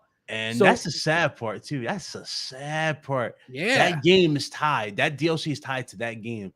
I keep a lot, like, people talk about, like, oh, I want Wolverine. We talked about some Boom Show. You're talking about how Wolverine could possibly go to play Xbox. Yeah, I'm sitting going, why are we even lobbying for this game to go to Xbox? Why not? Even though it's no problem with it, right? But why are we lobbying for that? How about we have our own characters? I've been asking for Black Panther to have his own game for years. Absolutely. I've been asking. Can I tell you one? Can I tell you one right off the bat that makes the most sense? Thank you very much. Spawn, there, dude. You want to know something? I want to say about twice a month. Okay. I tweet at Todd McFarlane and I tag Phil Spencer saying, guys, what are you doing? You know what I'm saying? Like, Spawn? Give us Spawn. Where is Spawn has history on Xbox, okay? And forget about the elementary answer that he has green and it just goes with Xbox. Forget about it. No. We're not talking about that. No, we're talking about creativity. We're talking about creativity. Yeah, exactly. Spawn will be fire. Can you imagine a laser etched console? Oh, Spawn on it. Fire. A red controller to mimic the cape. Fire. That's all you need. A black console, green highlights, something like that. That's it. And there's funny thing about that too. I'll be right back. I'm listening to you. Look at NetherRealm. That's all I gotta say. NetherRealm killed it. That's all I gotta say. Oh, Lord, Spawn. Oh, here we You're go. right. I got. True. Look, I got a shelf over there full of custom binds. What I Yeah. like to do is all the comic books that I've collected and throughout my youth, I've kind of put them together and I've sent them off to a bookbinder that has put collections together for me. And dude, I have from Spawn from 1 through 100 in hardcovers right here. Bruh, see? This character, brother, is so deep.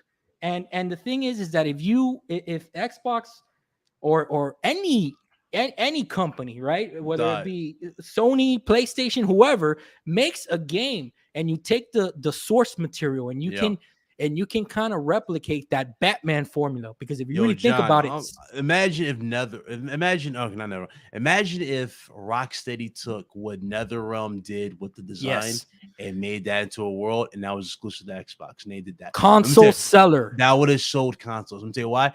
What we saw with like, I don't know if you remember the trailer for Mortal Kombat's introduction of him.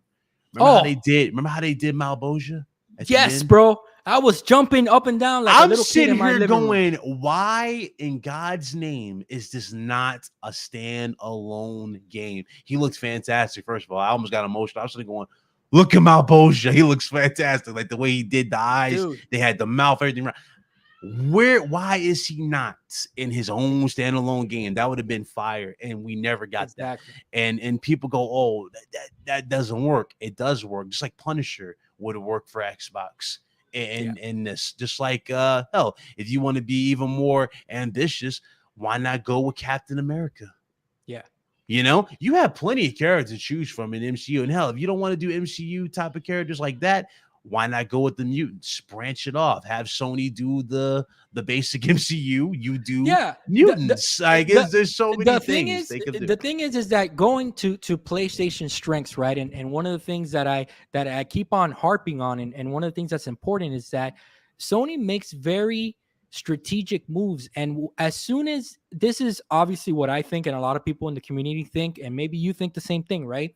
As soon as the MCU deal came, that Tom Holland, his contract had expired, and that renegotiation started, I am a firm believer that Sony kind of leveraged and said, all right, look, we have contingencies. One of them is that we're allowed to use Spider-Man as a character to be synonymous with the PlayStation brand. That means that we can get exclusive games, and if that goes well, perhaps we can explore later down the line of introducing other characters to that Spider-Man universe. Would you guys be down with that? At that time, if you really think about it, because a lot of people forget about history. At that time, Marvel was struggling with Marvel games. Like Marvel games, that IP was a joke on consoles. The only type of games that were coming out were these movie license games, like the Amazing Spider-Man, stuff like that. You know what I'm saying? So in a way, it kind of benefited for Marvel to do that. Number one, obviously, they wanted Tom Holland in their movies. Sony wanted, to benefit off of the MCU. And in my opinion, everybody won there. Who got shafted a little bit? Xbox-centric gamers like myself, where all of a sudden now Spider-Man cannot appear on an Avengers DLC. Do I think that's wrong? Y'all didn't miss anything. You're right about that. But still, the principle, is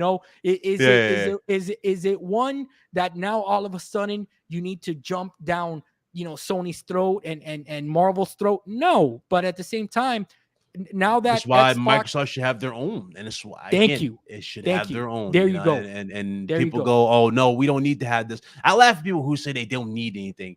They do. The last thing you ever want to be is out of a conversation. Yeah.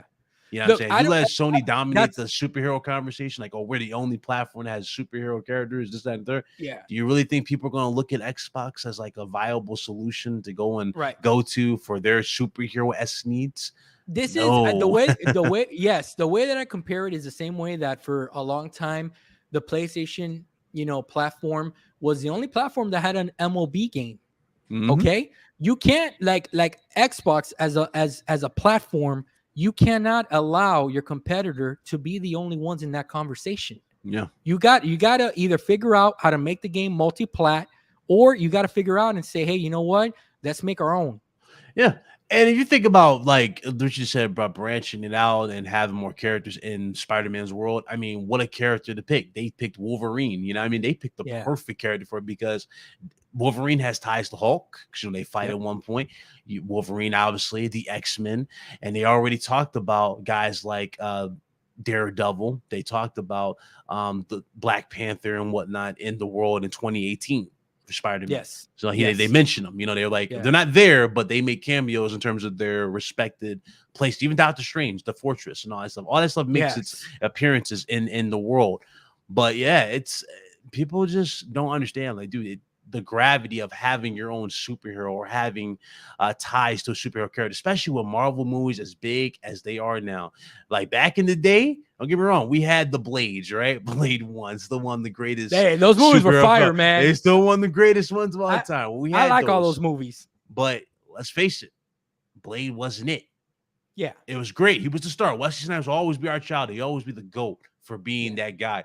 But they weren't it. Now, yo, you remember that part? You remember, dude? My favorite part in any Blade movie. You remember how badass Wesley Snipes was when he was standing in that club and he just had his gun going like this, and he was standing in all. Dancing all around him, and he's just smiling at him like, "Yeah, dude, I got you." I remember I saw it and I go, "Holy shit, bro! What a badass!" You know what I'm saying? I'm like, holy shit. I love the first movie with the rave, like the blood rave. We had like the best theme song of all time to open a movie. You know, that I love that song. Still listen to that shit. But he was standing there and everybody just stops. The music stops and he's like, blood soaking. The blood stops. He just stands there. Everybody's like, it's him. Oh my God, it's him. Like, they all start backing away. I'm like, yeah, that's how you make an entrance for a character.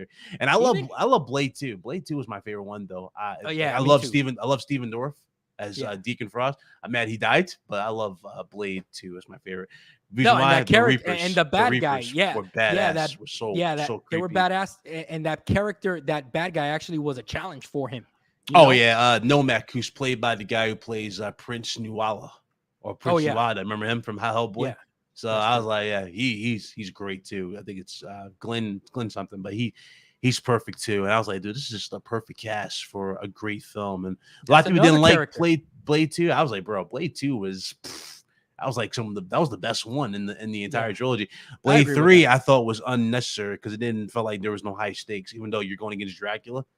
If you want to call that Dracula, they didn't have the stakes that I thought. Remember the part that dude walks into that vampire shop, that Hot Topic or whatever the hell it was. It's like a gothic vampire Hot Topic. And he just bites the chick in the neck and his mouth opens up and shit. He's like, wow, what was the point of the scene again? Chick them on some vampire vibrators. Yeah. It's like, ooh, this is some edgy shit. No, it's not edgy. Yeah, man, that was whack as hell. So let's jump back on Horizon, man. So you definitely think that this is so. I guess what I'm hearing from you is that you do think that Guerrilla is at the level of these other PlayStation studios, and they've always been that way. Okay, all right. So let's talk about then the actual game, right? Big Cloud, have you beaten it yet? Horizon? Yeah. No, it's gonna take a minute to beat this game. Okay. Okay. So you haven't binged it yet? That you've there's no way you're gonna beat this game. You know, I'm trying to know life because Elden Ring comes on Friday. And my damn crew's putting pressure on me. They're like, "Oh, Big Cloud, you've been talking about Elden Ring, yada yada yada for this time." I'm like, I have, and they're like, "Okay, so you're gonna play Elden Ring first." Before we do all this, I'm sort of going, I'm gonna see if I can beat the game. I got 5 days at this point to beat the game. Yeah, give or take. Well, 4.5 days, give or take, to beat the game. And we'll see if I can, because the game comes out at midnight. So we'll see if I can do it. But I doubt I'm gonna beat this game one time. And the funny thing about it is I'm enjoying the hell out of it. It's really, really fun. It's really great. Fucking Blaze already playing Elden Ring, so he's already got the game. So and I could have gotten it too, but I was like, nah, I can't commit. I just can't do it. I want to burn myself out. That's good though. That's good. You take your time. Yeah, I'm glad you did that, man. Because even though it's important to be part of the conversation, especially CD Projekt Red was cool enough to send me Cyberpunk. Wow, that's awesome. They were cool enough to send me Cyberpunk, and that was the thing. So I got to do coverage for that. So yeah. No, I get it. Oh boy, it's like No, I'm all over the place. it's a good problem to have, brother. You know what I'm saying? It's a good problem to have. So let me let's talk a little bit about the game, man. Me personally, I'm about 2 hours in. It like I said, man, like I mentioned when we started talking about it, the game looks gorgeous, dude. You know, it looks it when you really think about it, how good the first Horizon looked for them to make a jump again. I mean, it's quite a jump, dude. It's very colorful, very vibrant. It just they completely looks like they cranked it to 11, right? So, is there what is it about the game for you, right, Big Cloud? That is it is it more of the same for you as part one, just with more abilities and shit like that, or do you really think that they kind of like refined the mold here, and they kind of have something special on their hands? What do you think? It's definitely something special. It's not. I mean, some people can say it's more of the same because like they pretty much kept the controls virtually the same in terms of the first one. A lot of stuff they didn't really change. They just added upon, made it better. Um, but yeah, I would say that personally, it is better in all those stakes. It's definitely a step up from that. Visuals alone, I mean, it's like there's just no denying it type of thing. Yeah. You know what I mean? It's Yeah. that good. And they don't even hide it. It's like there were points in this game where I feel like they're flexing because they're just showing off so much Yeah. stuff. Like the opening transition from the title card, whatever, where they're like playing the music, showing Oh, you the yeah. different biomes that you're That going to was be nice. exploring.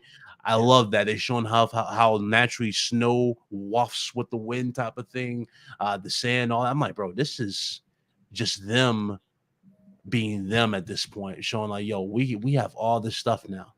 We have all these tools to trade. What I loved about it is they didn't show the PS5 version even in the market. They show mostly PS4. Yeah, So that when you go surprised into me. PS5, you're like, damn, And the DualSense, with the way they did with the triggers, the DualSense, um, Demon Souls, very interesting how they did this. So Demon Souls, when you pulled on the trigger, you felt like a little, not really resistance, but like it just clicks. It clicked in the place type thing. You feel like a click. Yeah. This one, it's like constant tension where it's like when you're pulling back on the bow and you're letting go. So they did a lot of cool stuff with that with haptics where it's nice too. So I dig the game, man. It's really really fun. Good, You man. can't go wrong. Can't go wrong with it. Good. So far, what I've played, I've enjoyed it as well. The challenge that I have, right, Bit, is that, and it's a challenge that I had with the first game because I unfortunately didn't finish the first game because there's something about Aloy as a character that I'm not clicking with. Okay, and it's a me problem, brother. Okay, you can't deny a game that sold as much as it has, and that there's no denying it. This is a me problem. There's something about the character Aloy that I just can't click with, man. And I hope that as I continue playing the second part, I it finally clicks. And I don't know if you know where I'm coming from, man. If it's something, I don't know if it's just the way that the character interacts with other NPCs. If it's just I'm trying to figure it out, dude, and it's frustrating me because I want to like the character. It's pissing me off personally, right? I'm like, dude, why don't you like this character? And I can't put my finger on it, dude. And I've heard other people that kind of had the same problem, right? So I'm having some reflection. I'm trying to dissect it all, but there's no denying that you got to play this game. I Even mean, with that you're said, not the only one who feels a certain way about the game. Like it's not really connecting with them like that. Like a good friend of mine, Solid Rev, he was in the chat when I was playing. He was sitting on boring. Like he always said this, but he has a distinct preference for games and whatnot. You know what yeah, I mean, like yeah, I know Rev. I know yeah, Rev. he doesn't like every single thing. So it makes sense that he didn't like it. Like to the extent that people like. So, when he said he didn't like that, I was like, interesting. I didn't think he would feel the way he felt about it, but he said what he said, and like, hey, he didn't like it. I mean, this is what it is. Like a lot of people didn't understand. Like, not everybody's gonna like something that you like, sort of thing. No, right. So, And And the thing is, again, it has nothing. It has nothing to do with the gameplay. Nothing to do with what you're doing with the Yeah, combat. Nothing like that, dude. Because I enjoy the combat when I'm fighting the beast. yeah. It's when I'm having the most fun. Like It's when you do just the damage to the character. machines, you see like the pieces of armor legit fall off and all that stuff. It's like, dude, that stuff Right. is like it's just blown away to me, right? To someone like Rev, Rev the homie, he'll be like, "Oh man, I was expecting more. You know, I would expect blood or something like that." I'm like, that's a good point. There's no like blood. They don't leak fluids and all like that, right? Just they explode and they're done. That makes sense. There's nothing like that I in I the wonder. game. I wonder if that, that's a good take on his part, because I do Hmm. wonder, like, my favorite franchise on Xbox is Gears of War, always has been since that first one. And one of the things I loved about that world is that it's so visceral, right? It's like it's unforgiving, kind of like how um Last of Us is, but at the same time, PlayStation has released other titles like Uncharted, that it's more on the PG-13 side, and that's kind of like what Horizon is. It's more on that PG-13 side, and I don't think it's that, man. I just, again, I wish that I could figure out why I'm not clicking with the character, and I think it's one of Yep. those things, man. Like okay, like I'll give you let me give you an example of the MCU, right? MCU, every character, every movie's coming out, brother, being a big comic book fan, I absolutely loved how characters were portrayed, stuff like that, movie to movie. As soon as Captain Marvel hit, there was something about that character I just didn't click with. I was like, oh man, this character. Yeah, Yeah, Captain Murr, the person who's playing, like, it has nothing to do with the person who's plays her. I just think Captain Marvel's not really a interesting character that I care about, like, at all. You know what I mean? Like, but it's funny. I said that about Falcon. I thought Falcon was a trash character at Oh, okay. first, right? Okay. I thought at first, I thought Falcon was kind of like, oh, he's just a psychic. Oh, he just flies and Yeah. all that. And then you watch the TV show of him and Winter Soldier, and they kind of make him his own man. You actually feel like he's worthy of that shield type of thing.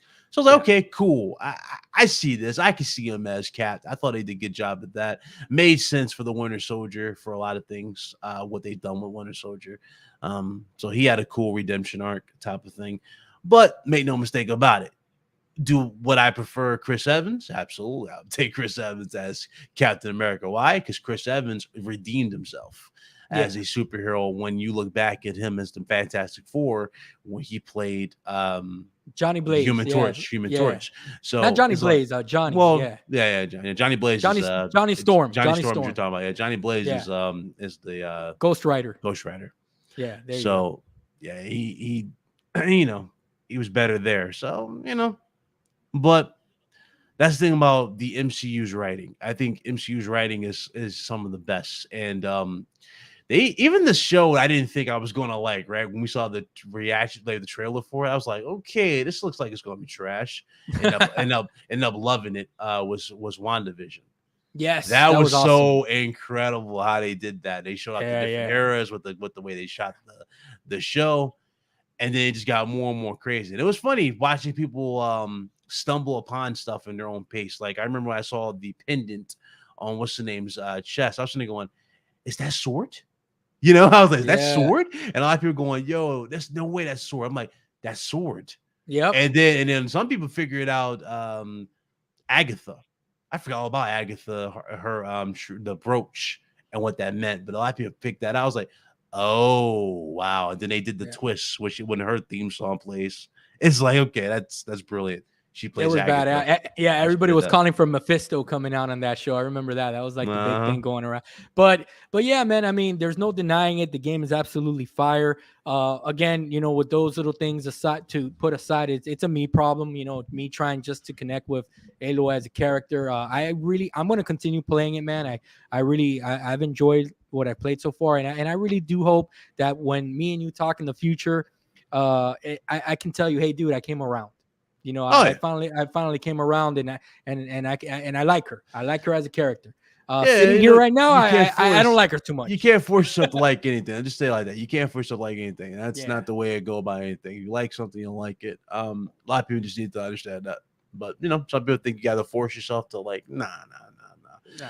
I don't like So that. I don't like pandering. I don't like that. You pandering just to like something. No, nah, no, no, no. yeah, That's not how it is, man. You all have different opinions. You should be able to freely express your opinion, your different takes, the whole 9 yards. If you can't do that, then I don't know what exactly we're trying to accomplish doing exactly. this, you know, and Great, that's the thing. great point. So is it? Would you say right now it's? I know we're only on February, man. It's pretty early, but right now Mm. it's game of the year for you because I know you haven't played that Elden Ring yet, and I know that's Elden Ring, probably gonna. I'm biting my tongue to Yeah, Elden Ring drops, and the funny thing is, if I say it's game of the year, I'm gonna get crucified on yeah. Friday No, I get it. immediately. I'm gonna feel wrath. Father's like, I'm like, yep. Let me keep that to myself. Let me No, keep but that to. you gotta be true, man. You gotta But be true. in terms of like game I'm happy about so far, I'm enjoying the hell out of it this year. It's definitely the game I'm enjoying this year. Um, Good, so that I'll say that much. Another good. game. Funny thing is, it's like I played Yu-Gi-Oh with the guys in the server over there, press start. So we played the Yu-Gi-Oh Master Duel thing, and that's another thing we've been playing the hell out of. So that's another game that's been really really good. But again, now in terms of like AAA budget over the top games, oh yeah, this is definitely the one to beat right now on PS5. Awesome, dude. Awesome to hear your feedback on that. So let's jump to the last topic then, Big Cloud. Let's talk about kind of news now that's kind of old, right? We all know PlayStation, they kind of countered Microsoft's big acquisition of Activision with an acquisition of their own. Announcing Bungie.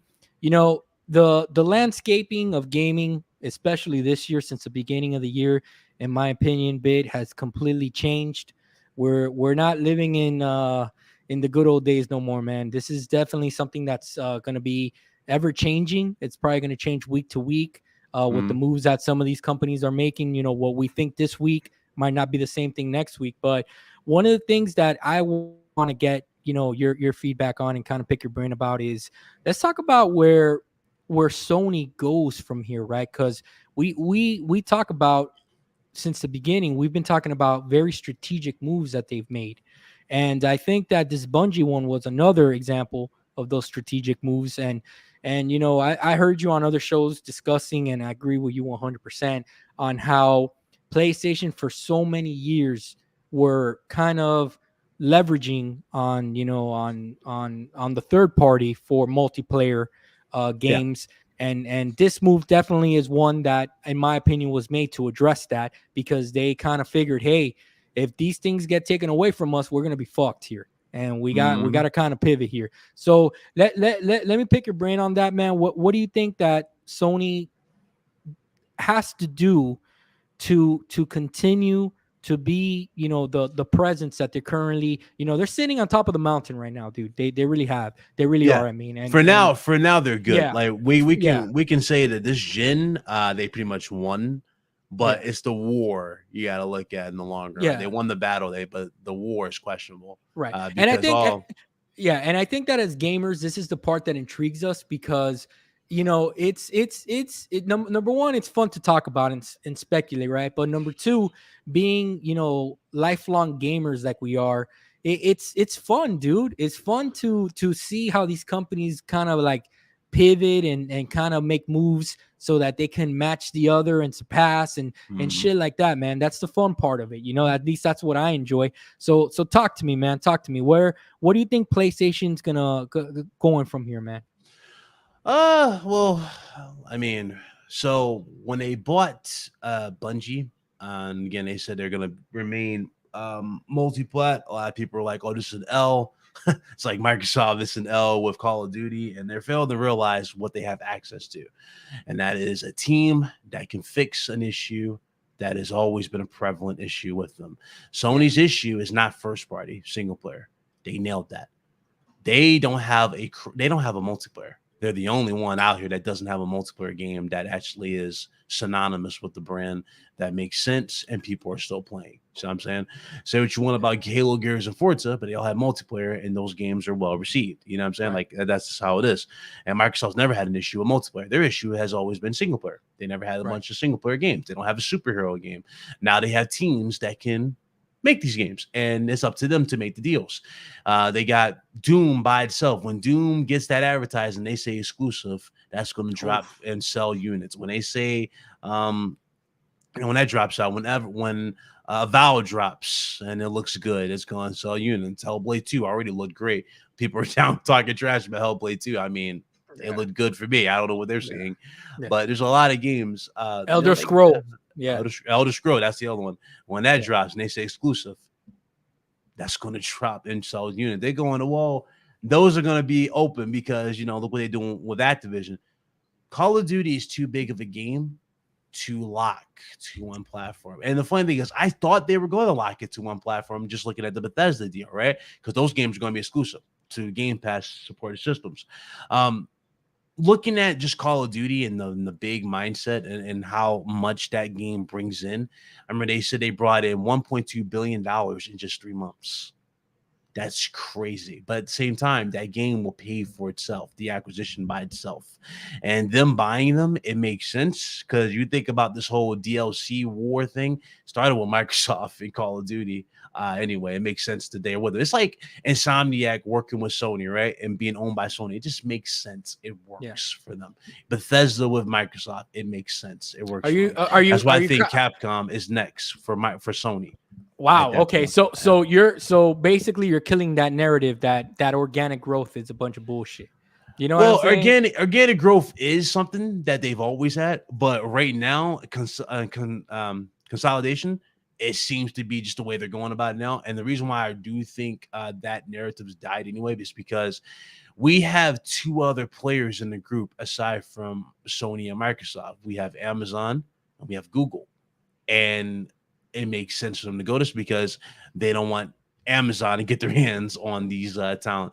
Can you imagine if Google or Amazon got their hands on Activision? Yeah, EA, it would be bad. Or these other ones. I mean, Google Stadia already, like they came out with Google Stadia just for the sake of saying we can make a streaming only service that has it. And look how that turned out for them. It's god awful. It's trash. It didn't even survive. You know what I'm saying? And that's a shame. That's a shame that it didn't survive. That hurts them that it didn't survive. But I mean, at the same time, people thought that was going to be the competitor. And I'm laughing at it because, like, damn, I thought so too. They were taking jabs, had more T-flops in the base unit. I'm like, okay, maybe they can make this work. And then you slowly realize that we're not at that point where Google Fiber is everywhere. When Google Fiber is everywhere and everybody has access to that type of internet speed, sure, we can talk about internet-only consoles. And that's why I've argued with people before, or I've had debates with people over before, but I'm sitting going, it's not debatable. Like, it's just, we're not there. Sure, it can be the future when the future is caught up, when we're there, but we're not there yet for that type of stuff. So, looking at it though, organic growth, it exists, right? It did exist, but now it's just like the whole thing has changed. The market's changed. The whole battlefield has shifted to something completely different, and you're going to see people jump on board with that sort of stuff. I agree. I caught some flack from a couple of people on Twitter when I mentioned on when the news came out that Bungie had acquired that Sony had acquired Bungie. Tell me what you think about this, okay? Because there's no one that can change my opinion on this. Was it a reactionary move? Yes and no. Okay. And this is what I said. Do I believe that Sony and Bungie were in talks for as many months as they advertised? Yes, I do. I do believe that, because if you think about it, PlayStation and Destiny have kind of been synonymous with each other, if you really think about it, right? Yeah. So that's number one. Number two, what I do believe, and some people are disagreeing with me, and again, they were getting in their feels. It's just my opinion. It's just what I think. I can't prove anything, nor do I have any stock, so I really don't care about it. But it's just my opinion at the end of the day. I do think that when Microsoft dropped the bomb, because it was a nuclear bomb that they dropped with that Activision announcement, that caught everybody off guard. I do think that Sony did that. Following that announcement was when that deal was finalized. I'm not saying that they picked up the phone and they said, hey, can we talk? Can we acquire you guys now? No. But I do believe that there may have been some back and forth going on, because when you really think about the deal that Bungie signed, dude, it's unmatched in Sony's history. It's no one has ever gotten that much freedom. No one has ever gotten, that basically they're an independent company when they're being acquired by Sony. So when you kind of take a look at these things, I can believe that deal was finalized after Microsoft made that announcement. And I believe that. And you know what? I know that these mega corporations, they're not going to sign docs on oh yeah, just on the fly. All these things got to be sorted. They had all those numbers written down. They had all that stuff written down. But it's what I believe, big. The wild part is I've already heard like they went to Microsoft, Bungie went to Microsoft, and they wanted creative freedom, and Microsoft pretty much said no. They wanted the free, they wanted the same type of deal. So the fact that Sony did sign on to this actually brings up another studio by the name of Quantic Dreams. I don't know if you ever heard of them. Quantic Dreams is the developer behind Heavy Rain, Beyond Two Souls, and Detroit. They were never exclusive to Sony. Well, you know that like, Sony never owned that studio, but they worked exclusively with PlayStation because of the working relationship. So this is basically the same thing. I look at it, but now they're under the umbrella, which is PlayStation Studios. You're owned by Sony, and you have it right. So that kind of sets up a few scenarios when I look at this, right? It kind of makes you look at Hideo Kojima Productions, a little different. Maybe Kojima Productions would sign with Sony. And just like Capcom, I see that happening as well because, just the way they're open to things and they're changing. But the way the deal is, some people are going to say it's reactionary to the whole thing. It can be both if you look at the situation just by the timing. think it's both. You can look at it. You can look at it. But the thing about this too, and I do believe, because this is how acquisitions work, it's been years in development, right? It's been months and years in development type of thing. So I do think the timing of it is a little funny because it's suspect. It's funny afterwards, but at the same time, this isn't a deal they just threw out there and was like, hey, no, boom. I'm not suggesting that. I'm not suggesting that one bit, but I do believe in my heart of hearts that deal was finalized after Microsoft made that announcement. Because a lot of people believe it. Yeah, a lot of people believe it as a reaction. I remember I thought that it was going to be like that. Okay, so you guys got Call of Duty, Sony has Destiny. Both of them are well respected.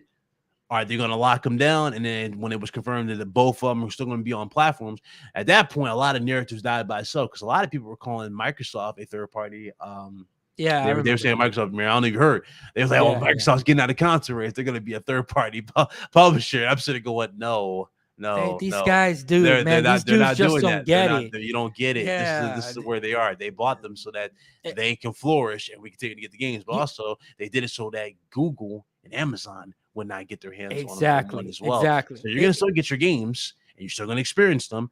The studio is still going to thrive. This is why I see Capcom. I can see Capcom signing with Sony. Are they going to make them exclusive? I see that too. No, at this rate, I don't think they'll do all the way exclusive. They'll definitely have exclusive games. You know what I mean? Like for the platform, but I don't think they're gonna go like the stuff that's been thriving well as a multi-plat, like Resident Evil. I don't think Resident Evil will be cut out from Xbox. I don't. Think I like that. I like that. I like that call by you for Capcom to be acquired by Sony because I think that it strengthens their platform and their history goes back to the PS1. Yeah, it makes sense. If you look at Resident Evil's anniversary for the Resident Evil Village. Yeah. And it was just Sony there with them. It's like, bro, that just makes sense. Like that's a natural connection there, Just like Insomniac. It makes sense to be with PlayStation. Yeah. Quantum Dreams. I would love to see Quantum Dreams wherever the hell they're at. I would love to see Quantum Dreams go, yeah, I want to come back to PlayStation. I would welcome them with open arms. Or hell, if not Supermassive, why is it Supermassive games working with PlayStation or Xbox? Because of what they've done with Until Dawn. Yes. Until Dawn was fantastic. Underrated game. Very underrated. Very good game. And it's like the talent's there. You see what I'm saying? The talent is there. Microsoft's got the talent now with Activision, right? Yeah, they got stuff like Vicarious Visions, and then they got the Crash Bandicoots, they got the Spyros now, which is kind of ironic because Sony brought them back with the PS4 gen. It was a big moment. Now they're with Xbox. So you have that, but it's again, it's cool. It's a cool thing. Everybody's winning in some particular Everybody's winning.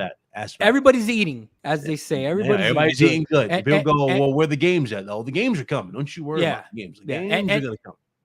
Can I tell you one thing that I think that PlayStation gamers like yourself should look forward to, and that's that one of the moves that I see that Sony's strategically making, right, Mhm. is that they are kind of aligning their IPs to convert them over to multimedia IPs. Look what they're doing. Look what they did with Uncharted, just released this past weekend, did gangbusters for them. I think the movie made 45 million opening night. Or hey, call it for what it is. Am I excited for the movie? Not really. It doesn't. I don't think that Tom Holland looks like Nathan Drake or whatever, but people still went to Yeah, go see yeah. it. Some people say they liked it. A lot of people say they hated Yeah, it. A lot of people say it was but garbage. I'm just gonna say this: Tom Holland is Spider Man. I just put it like that. Tom Holland. exactly. We're just gonna But put it like that because we had the best Spider Man movie, hands down, oh yeah, with No Way absolutely. Home. I don't know if you saw it. No Way Home was Yeah. the best Spider Man film I've ever seen. Yeah, Period. no, absolutely. Hey, Muck 45, he's saying what's up to you, big. What up, So bro? Shout out to Muck. yeah, thanks for joining us, Muck. So RGT in the chat. yeah, so the point that I'm going with, right, is that PlayStation gamers should be excited, man, because it looks like PlayStation wants to take all these IPs multimedia. They're doing the Uncharted of the world. They're doing the Last of Us is coming out. Oh, kind of bought it off. Oh, did his stream crash? Right? Oh, there you go. You have to. Oh, nope. Can you still hear me? Yeah, I hear you now. Okay. You kind So what I was saying. Okay. What I was saying, Bit, was that Sony's acquiring all these IPs that they believe have multimedia capabilities. Look what they're doing with Destiny. It looks like they want to launch a universe, and that they kind of saw Bungie's vision there, and they want to team up with them to take advantage of that. So I definitely could see a world where they do want to make an acquisition of Capcom, because you got the Resident Evil property that they can branch off of and make movies. You got Silent Hill, and not to mention, I'm saying, they got the backing for it, and I would love to see Capcom fully embrace their vision with proper funding. You know what I mean? That's the thing about Capcom. Capcom, what also benefits Sony, because Sony owns Evo. Yes. So Street Fighter would go to PlayStation. Yeah, and that's their main event title. That's their main event title for Evo. And Sony advertises the hell out of Street Fighter, so it makes sense in those aspects. That could push their marketing to another direction, and because they've been on point with their marketing with PlayStation, absolutely, hands down. I would love to see, because we're about to get something from Capcom very, very soon. I forgot, in a couple more days, we're about to see whatever this big announcement is. I'm hoping that it's Resident Evil 4 remake, because I'm hearing a lot of great things for it. But when we have that, and then you have good God, people are talking about DLC for Village, which could be the case. If it's DLC, I ain't gonna lie, I would lose my shit. Excuse me.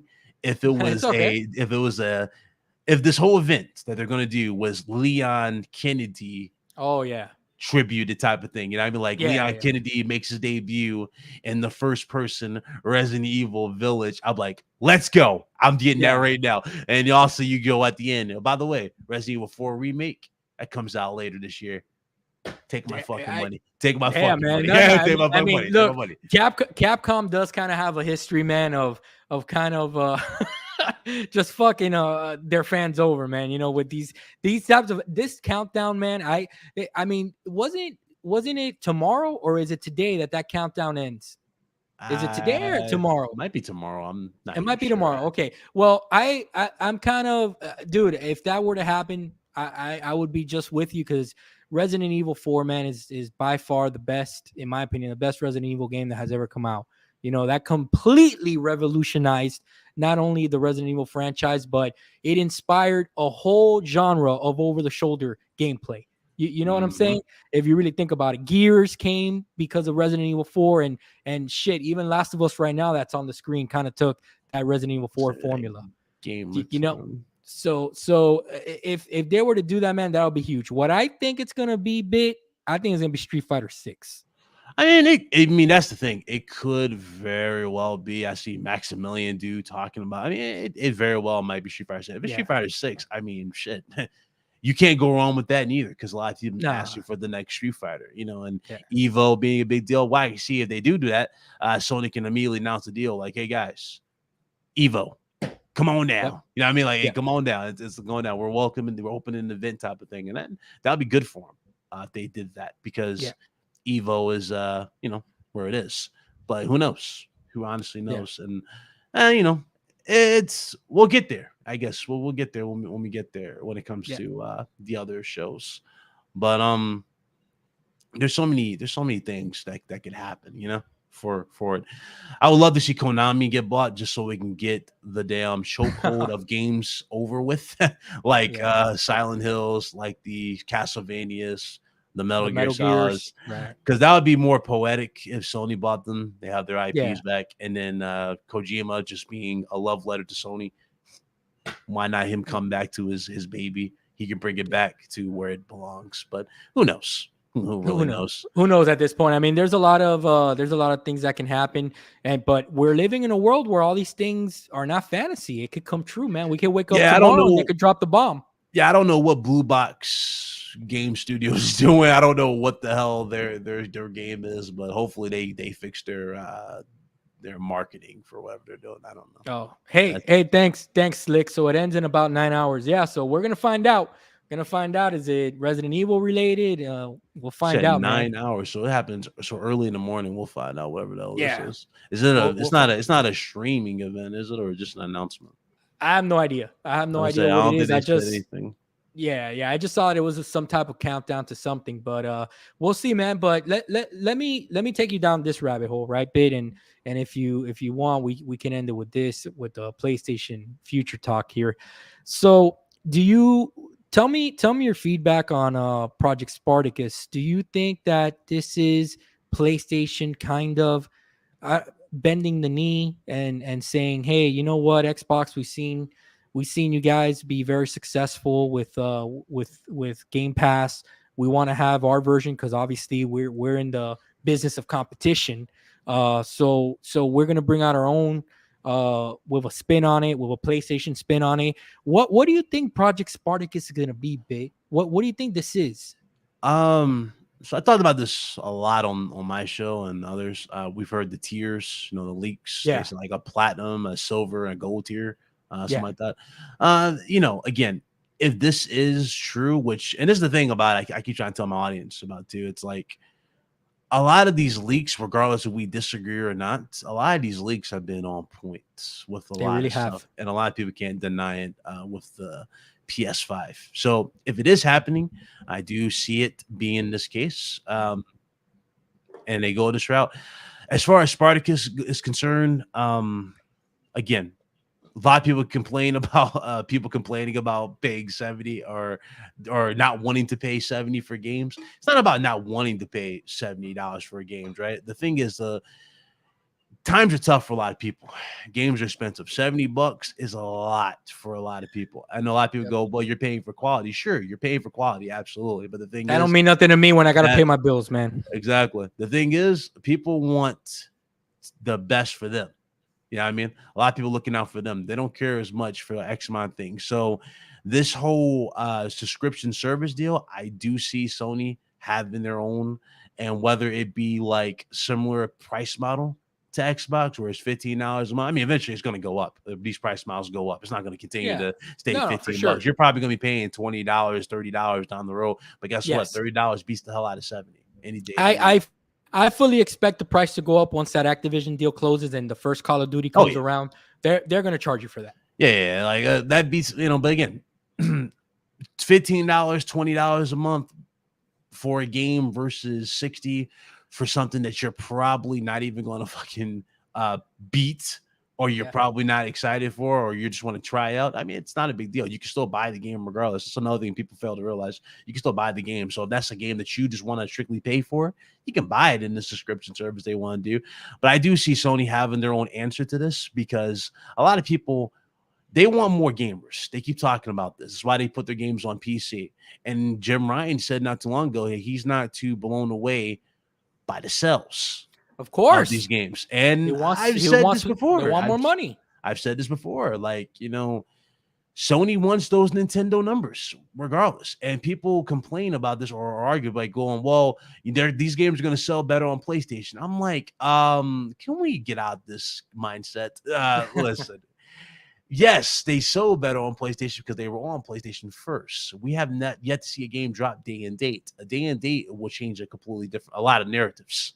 I'll tell you that right now. Because not a lot of people are going to go and pay full price for a game that they can get in a bargain bin at GameStop somewhere on PC. That's not how PC gamers work. Right. They buy But these them at a people, fund. these people, they still think that we're living in the PS2, PS1 Oh, yeah, days no.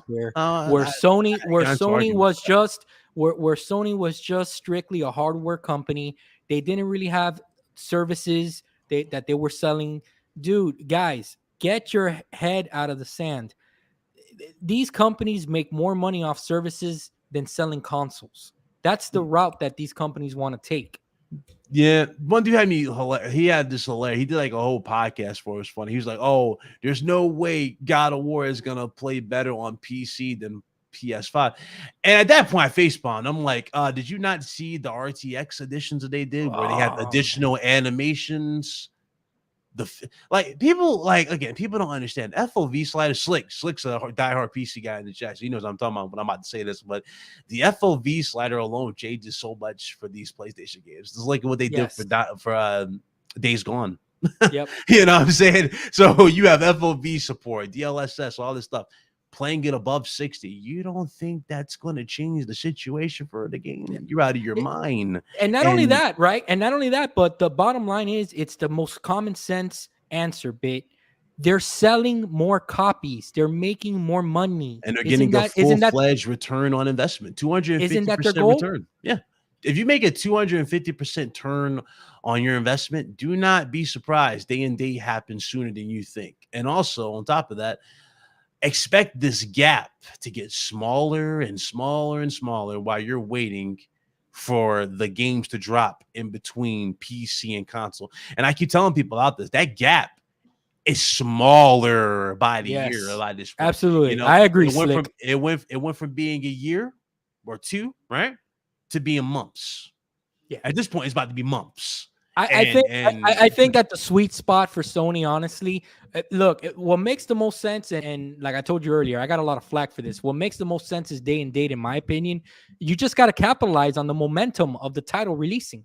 But if Sony as a company, they're scared to take the full plunge, then a 6-month window is more than enough time where the game is still fresh. Mm-hmm. 6 months. You got 6 months. That way you still be in the year. You get on PC. You know what's funny? It won't hurt the sales. I'm tell you why. Because console gamers are not going to leave what they're comfortable for something that is alien tech, like this damn machine right here, right? They're not going to leave something that's alien tech for something that you're comfortable for. Slick will be the first one to tell you. Like I'll tell you, PC gaming is great. It's free.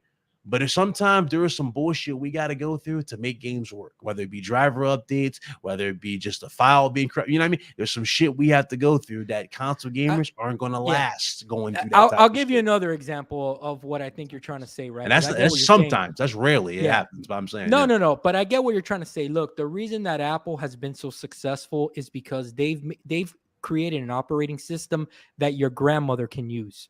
It's super easy. Okay. And it's super intuitive. A console is the same way. You plug it in, you turn it on, and you play. There's no tinkering there. You ain't got to think. You just turn it on and you play. And that's the thing. That's why console gaming has a place, and it'll always have a place, in my opinion. Yeah. Look at Slick. Look, Slick ain't gonna lie to you. He been gaming on his PS5. He a PC elitist. Yeah, and that's fine, brother. And that's still people. I like, listen, you're not gonna leave shit that you're comfortable for no goddamn PC. I built my PC. I mean, for God's sakes, you want to see the goddamn thing? It's right there. I built that. Nice. Thing. I mean, nice. What are you running on there, brother? What kind of graphics card are you running on there? 3070. Okay, that's awesome, dude. I got a 3060 Ti running, and God of War runs beautiful, man. It runs beautiful on it. Yeah, so I mean, it's like people miss the point. Like, there's no side's perfect, but at the same time, options are options. You can't get a 60. Like This is why I'm so happy for Bloodborne remake. I can't wait for this game to come out because I'm sitting going, this is the only goddamn Souls game out here that doesn't have a 60 FPS option. That Yeah, that's kind camera of is weird. trash at 30 FPS. It's terrible. Yeah, and it's weird, that they haven't updated it, which leads you to believe that it only makes sense that there's a remake coming. Yeah, it's happening. It's happening. It's going to drop on PC. It's going to do the whole 9 yards. They're going to drop it, and this is probably going to lead to Bloodborne 2. And the reason why I say that, look at Alan Wake 2. Alan Wake got a sequel after being open on PS4 and people and seeing the resurgence of love. And it's like, oh, there you go. So again, people complaining about games going to other platforms, you need to shut the hell up because you're getting more games and a potential of a sequel. I can't tell you how many times I bitch and complain about the Order 1886 not getting a sequel. But guess what? If they were to bring that back and drop that on PC, I'm guaranteed we would have seen a sequel. You know what the funny thing is, in the question that I originally asked you, right? What does PlayStation need to do to kind of stay on top of the mountain? If you ask me, right, and Slick says definitely gonna cop Demon Souls when that drops on PC, might go for 100% again. Hey, Slick, I don't blame you. Slick, you reading my mind on that on some real. I love that game. I might re-go through it too. Of course, it's that fire. It's that fire of a game, and that's what gamers do. And I'm not going to lose no ounce of sleep over somebody complaining that I'm playing it on PC. Yeah, I had to do saying I was stealing from the developer because I was running an emulator playing some old games. I'm talking retro games like Nightfire and shit. I'm sitting going, how fucking lost are you? First of all, Nintendo doesn't even have a system to preserve their legacy. So if I'm playing OG Nintendo games, why the hell are you on my cock for? I'm playing games from my past. I'm enjoying myself. Exactly. That's simple. You know what I mean? Like people are weird in those respects, and they don't get it. Nintendo, I refuse to support Nintendo. Nintendo is just so full of it. But I know people love them. So you know what I kind of just realized right now, and I mean it's always been staring at me in the face, right? But it's one of those things that I've kind of realized that the same, like to go back to my question when I asked you know what can PlayStation do to continue their dominance and them staying on top of the mountain? And I think that Jim Ryan has figured that they've already kind of conquered the model of Nintendo where their first party games are the strength of their console. But I think that now Jim Ryan's taking it a step further where he's saying, you know what, let's also kind of incorporate what has made Xbox successful, and let's see if we can combine the two and keep on with the dominance. And I think that that's really something that Play, in my opinion, is doing it. And I mean, it's been staring us all in the face. And I just kind of put that together here where it looks like Jimbo Ryan is finally saying, you know what, I'm just going to fucking pick on everything that makes everybody successful, throw this shit at the wall and see what sticks, because it's really the only way that we're offering a little bit of everything to our audience. And I think that's a hell of a strategy if you think about it. Yeah. Again, I mean, you got to adapt with the market. Let's just look at it like that. The market's changed. You have to change with the market. It's all about longevity. And we're talking about profit. Like, you notice they don't talk about console war sales or console sales. Not much as like, sales are good, but a lot of console dudes fail to realize engagement is what they're talking about. Absolutely. A lot of PlayStation games are, well, a lot of people are, obviously, I don't consider them this, right? Let me get myself out there. I don't consider them one and dones, but for a lot of gamers, they consider them one and dones. They'll play them and they're not going to go through. The reason why I say I don't consider them one and dones because I usually platinum a lot of the PlayStation first yes. party. I platinum. Yes, you do. I'm a platinum guru at this point. I'm not over the top, obviously. I'm almost at 200, but that's shit. That's way more than me. I platinum the games. I have fun with them, but a lot of people don't do that, and then they cap and make it like they're still playing them. Like they're like, "Oh, I'm still playing Miles. Bullshit. You're not playing Miles. You're not playing Demon Souls. Stop. You're done. Some of these dudes are like that, and it is what it is, man. And that's why I say multiplayer games are needed for PlayStation. I've always said that, and now you're finally getting it, which is good. Everybody wins. They get something that they're to look forward to. Does this mean that Killzone's coming back? Potentially. Does this mean that Resistance coming back? Absolutely. I believe it because they keep tweeting that. SOCOM, absolutely. They tweeted that a long time ago. Siphon filters. It's a lot of shit that they're going to bring back and throw back at the dartboard. And this time, it's going to do well because they've established themselves really well with the systems. So Absolutely, man. Absolutely, dude. Let me tell you, we're going on 2 hours and a half. Big Cloud, it's been an honor, dude, to have you on the show, and thank you so much again for agreeing, man. And is if you ain't got nothing else, man, honestly, I've had a hell of a time getting to know you, man. I think I definitely know about you more now personally. Also, found out about that wrestling background, man. We kind of share passion there in when it comes to wrestling and you're and gonna also love the show we got for March 11th. You're gonna love that. oh, okay, all You're right, gonna love I'll be tuning in for sure, man. So if you ever need a fill-in man on your show to talk about wrestling games, you can hit me up anytime, man. And thank you so much, brother. Let the audience know, if obviously we got a couple of people here that probably follow you and subscribe, but let them know where they can find you, man. Oh yeah, it's Big Cloud Gaming, YouTube, Twitch, Twitter. I appreciate the invite. It was fun, definitely fun. Yeah, it's Horizon Forbidden West. Go play it. Fire game. Enjoy your games. Enjoy your enjoy life at this point. Too short, man. It's too short. I was talking to my Absolutely. good friend Lakita earlier about a lot of stuff, but it's life's too short. Just Yeah. enjoy your games. Don't let nobody dictate what you play. You know what I mean? Do what the hell you Just want. You can ask Slick. yeah. I had a weird start, but I mean, shit. I mean, we start from somewhere to get where we need to be. I just feel like that, and Absolutely. we all have our own journeys. We all have our different beliefs, and that leads you to you'd be surprised where that can lead you down the road. Yeah. And yeah, you guys can Absolutely. find me there, YouTube, Twitch, Twitter. I'm always on Twitter, so if you can't get in touch with me on PlayStation or YouTube, whatever, you can always shoot me a DM. I always usually reply there, or hell, hit me up on well, I don't have my page yet on IGN. I'm a freelancer, so we'll work on that when we get there. We'll But get it. We'll get there, brother. We'll work on that. But we're chilling. We're over there. Obviously, IGN freelancer, play games for them, so that's what I do. And yeah, man, streaming YouTube on the channel, doing Forbidden West as this game is playing. We're actually about to play that in a little bit, so I thought I'd make some dinner.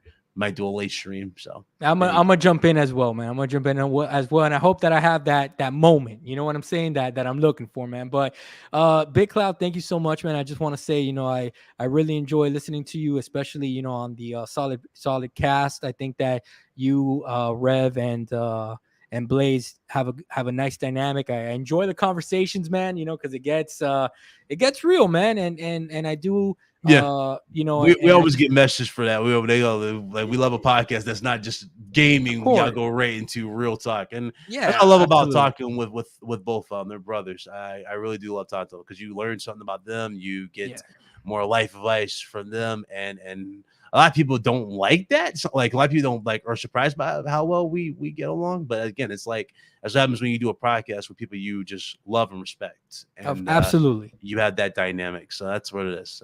Blaze, Absolutely. 4K is my brother. Rev, Solid Rev, that's the other one. You know what I mean? Yeah, they're weird. They're weirdos. Rev's a weirdo. You know what I'm saying? He said he doesn't like Horizon. He's a weirdo to me, but he's a trash can. But hey, man, it's his opinion. They're family. They're family. I love them. It's his opinion, and he's being real, man. Like that's kind of been the theme of this show, to just be real and don't be scared to put your opinions out there and stuff like that. And Bit, just to let you know, the last thing I'll say is, you come out and you've given some personal information on the Solid Cast and stuff like that, man. I just want to say that thank you for doing that and letting the audience know more about you and stuff like that, man. And yeah, man, I wish you nothing but health this year and obviously success with all your shows. And yeah, man, thank you so much for joining us, everybody. This has been episode 5 of the Wolfpack Gaming Podcast. Thank you again to Big Cloud for joining us. We'll be back again trying to round out another guest for you guys, and peace until the next one. Later, guys.